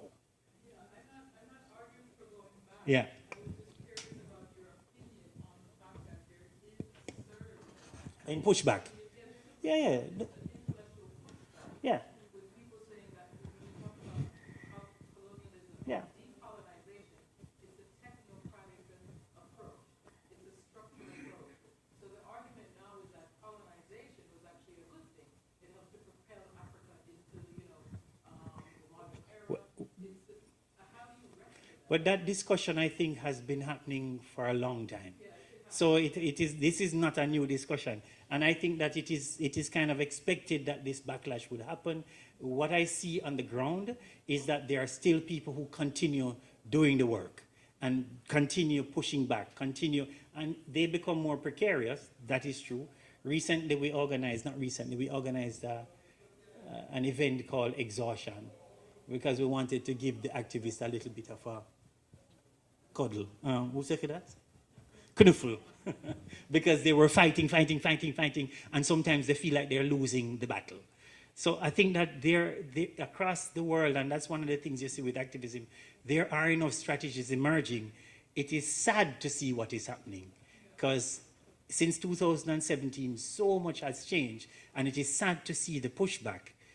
That gezegd hebbende, I think that it is just going to be another part of the struggle. That is what I think.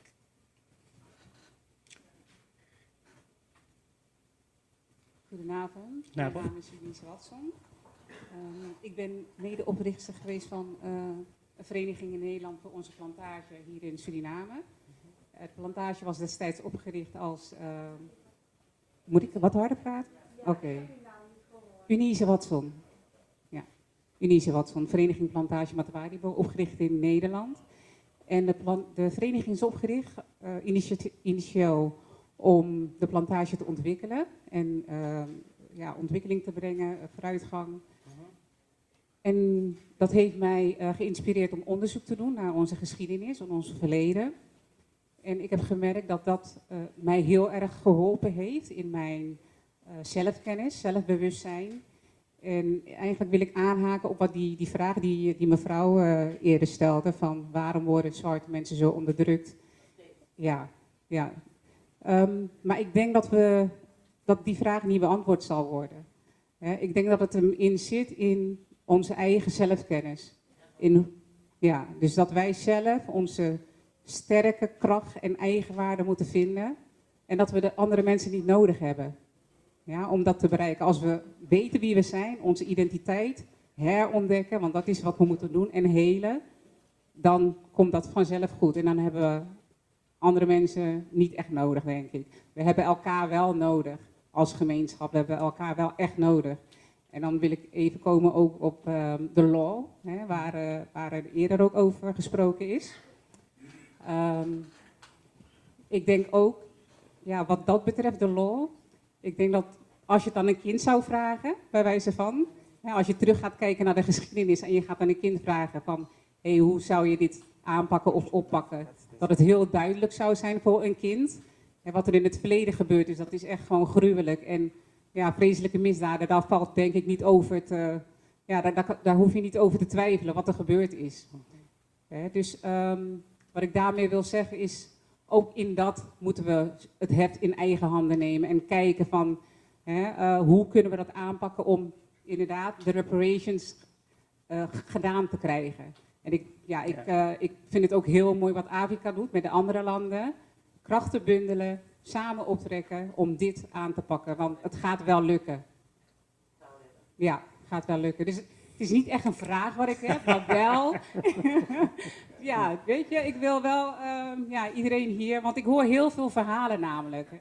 We blijven hangen in het verleden, wat heel belangrijk is, maar we moeten ook vooruit. We moeten ook vooruit en dingen aanpakken en verandering teweeg brengen. Yeah, all right. There's one question, but let me just very quickly say two swift things.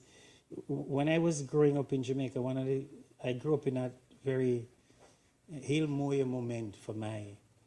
That, and I say this whenever I teach, I say to my students, if I'm teaching art history, for example, that when I was growing up, I learned Chinua Achebe from Nigeria. I learned about Shakespeare, but I also learned about a whole heap of Caribbean thinkers. My curriculum then was important to give form to who I am. And I think that a lot of that is important, and that's why museums can be important, because they can give form and increase the amount of narrative, and that's why historians are important. And it is not only gevestigd historians, but that people should be doing and being facilitated to just do the research that they need to do to try and know more, right? It is nice though when you work together, because I think that you can learn from each other. De enige twijfel dat ik heb, and probably this comes over as vervelend as ik dit zeg, but when I wake up in the morning, I don't wake up in the morning and say, hi, I'm Wayne. I don't get up and say, hey, Wayne. Or I don't get up and say, I'm black. That is not how I get up. I get up as me. The problem that people see of who I am is not in me. It is in the system that is around me. And therefore, we need each other. We need each other, because if you don't stop looking at me in a particular way, then I cannot escape this thing that is happening. We need each other to be undoing what one scholar calls unlearning imperialism. Because we all learn empire in our heads, and all of us need to be unlearning it. Otherwise, I'm constantly going to be seeing you. I said it recently, dat toen ik Nederlands probeer om te leren, mijn eerste, ik zeg altijd over vrouwen, instead of saying de vrouw, ik zeg meisje. And that's just because that was what I was hearing others say. And it is systemisch. We need to be there for each other, because none of us going to be free if all of us aren't free. Black feminists said that. We need all to be a part of that freedom work. Otherwise, we are constantly going to be holding each other down. My future is when I know your history so well that when you say it, I can say, yeah, and I support that, or I can tell that history as well, rather than always thinking that mine must be better than yours and fighting yours and that kind of thing. The gentleman has the last point.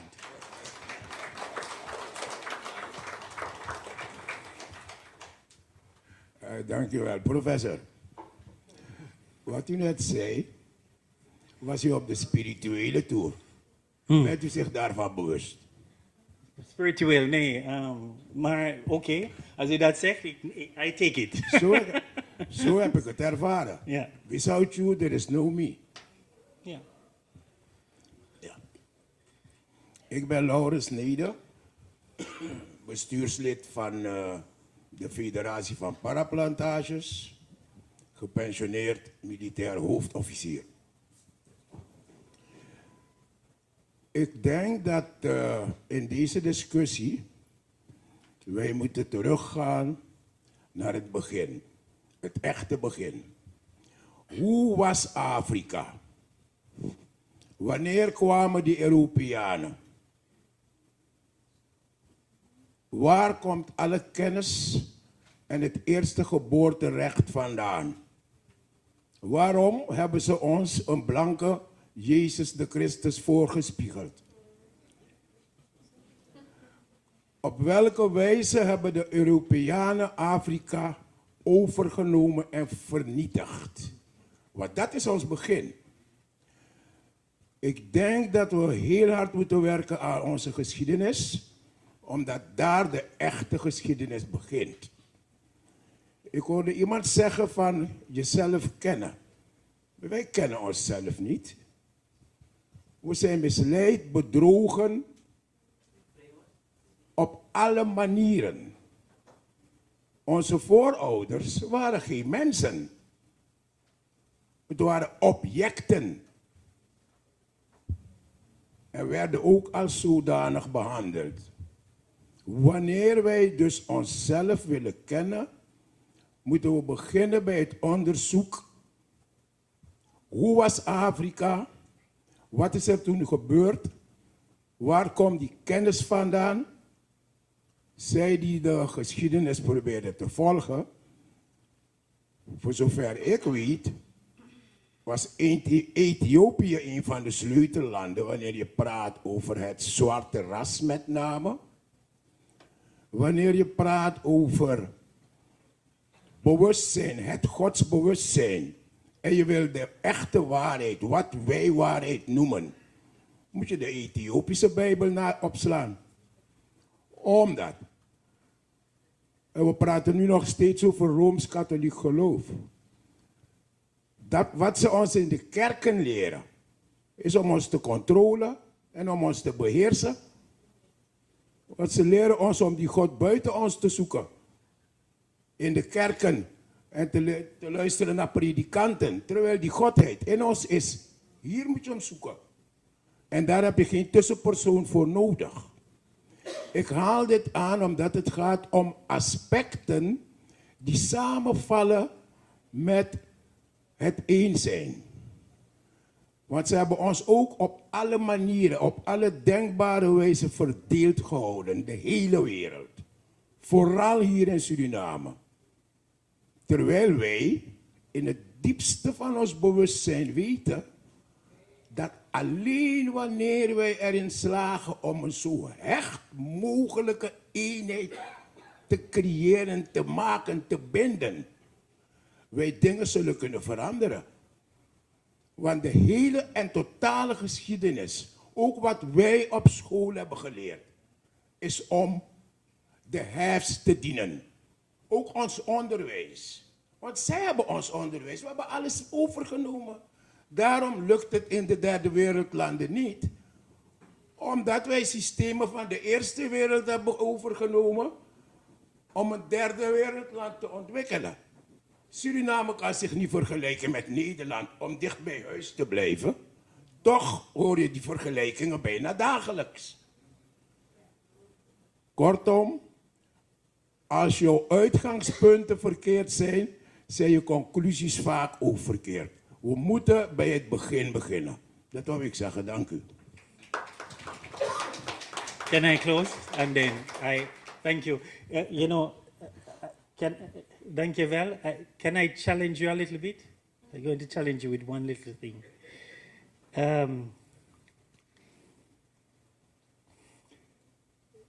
Ik weet niet dat wij gaan de echte of alle geschiedenis krijgen of weten. En ik schreef, eerlijk gezegd, schreef ik niet naar dat. Belangrijk voor mij is just to know more every day. Dat is belangrijk. En de reden waarom ik dat zeg, is er is zoveel informatie al. De vraag is, waar is de informatie? Hoe krijgen wij de informatie? Van waar krijgen wij de informatie? Anders zitten wij te wachten op de echte geschiedenis. En dat duurt te lang. Ik ben een beetje ongeduldig. Wat ik weet vanuit, en eigenlijk in de wetenschap nu, waar ik werk, er zijn een paar stromingen. En een van de meest vooruitstrevend of innovatief stromen gaat over wat wij noemen de more than human world. En bijna alles van dat komt uit inheemse kennis. En kennis van Marons. So er is kennis. It is there. The question is, how do we help ourselves to find it? Ik ben blij dat zoveel mensen hier zijn. En ik weet, ik zie José daar en ik vraag me af, met hoeveel van jullie hebben met José gesproken al? Om iets te weten over de inheemse. There is so much knowledge here. Mijn vraag is, how do we come together?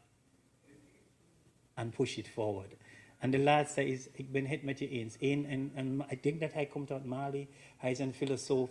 En hij zei dat de beste manier om Afrika te koloniseren was met de airconditioning unit. Na de airconditioning unit, nobody knew anymore how to live with natural. Er is vanuit Brasilia een scholar die zegt dat we shouldn't look at each other for models. because we cannot replicate something that another person does. We look at each other for examples because we take that and we create from that what we want and what is local to us. En dat is mijn afsluitingspunt. Dank je wel. En dank je wel dat jullie hebben dit gestart. Maar mijn afsluitingspunt is dat wij werken in een museum. Ik werk bij de universiteit. En als ik hier voor 3 maanden zou komen of 4 maanden zou komen, ik kom niet om een museum zoals in Nederlands te zien. Of een curriculum zoals ik heb op de VU. Ik kom hier om een curriculum die iets zegt over hier en hier is een startpunt. In relatie tot the world, because we are never outside of the world. Maar met de core from who we are here. Maar, en the last thing, as Caribbean people, because I believe as well that the Caribbean, we in this region, were modern long before Europe was modern. And with that is a strength that we could teach the world. We knew what it meant to live with each other. We knew what it meant to live on a plantation, to have labor where people were talking 16 different languages and need to find a way to talk to each other. That is a modern gedrag that many places in the world didn't have before we had it. The situation was terrible why we did it, but we created conditions for life and beauty and love that can teach the world a lot. So let us hold on to that, love it, and use it. Blessings.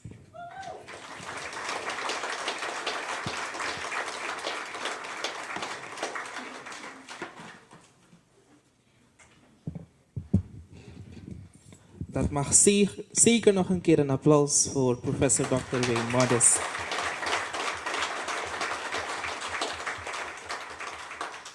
Wat vandaag in elk geval zichtbaar is geworden, is dat erfgoed niet alleen iets is dat we moeten bewaren, maar iets is dat ons blijft uitdagen om na te denken over wie we zijn, waar we vandaan komen en welke samenleving we vooral gezamenlijk willen gaan bouwen.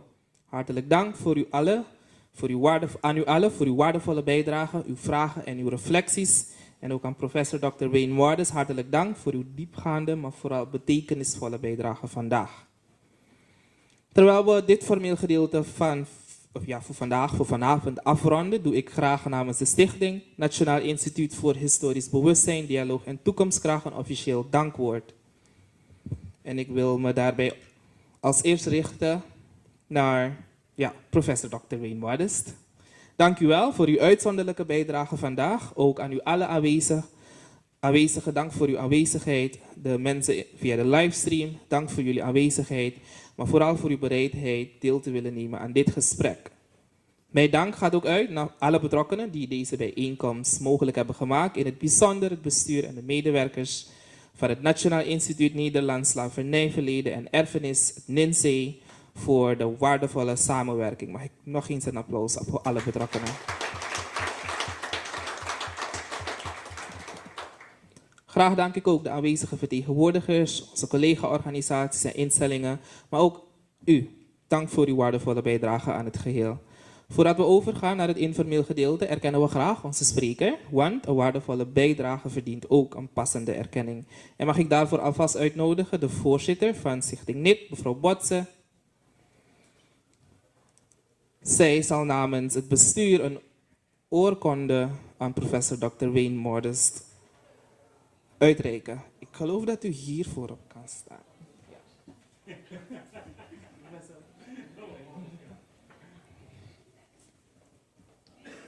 En misschien wil de voorzitter iets zeggen. Is er een microfoon? En ik hoop dat het ergens een mooie plek krijgt als u anders denkt. Yes? Dankjewel.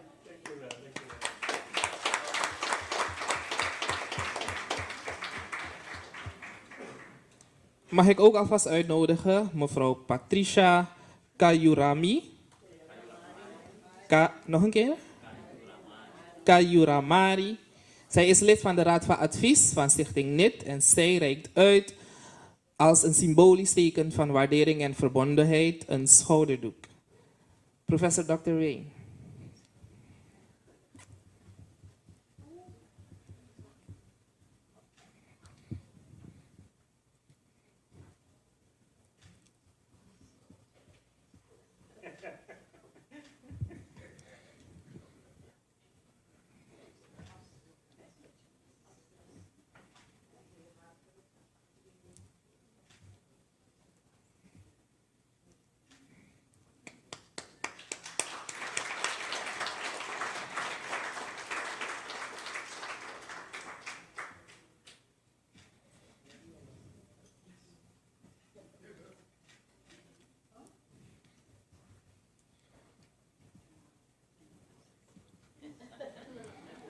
Dank u wel, alstublieft. En dan nodig ik u allen van harte uit voor het informeel gedeelte. We sluiten hier bij het formeel gedeelte officieel af. U bent van harte welkom aan de rechterzijde van de zaal, onder genot van een hapje en drankje, om alle informatie, kennis te verwerken, te delen met elkaar, maar ook vooral het gesprek te continueren en met elkaar het dialoog levend te blijven houden. Het was me een waar genoegen u te mogen dienen. Ik wens u allen een inspirerende voortzetting van de Heritage Month 2026. Tot de volgende keer. Goedenavond.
We are more than what we fear. We are every prayer that rose up through the centuries of tears. In the roots there is a memory. In the memory there is a song. In the song there is a people who have never been alone.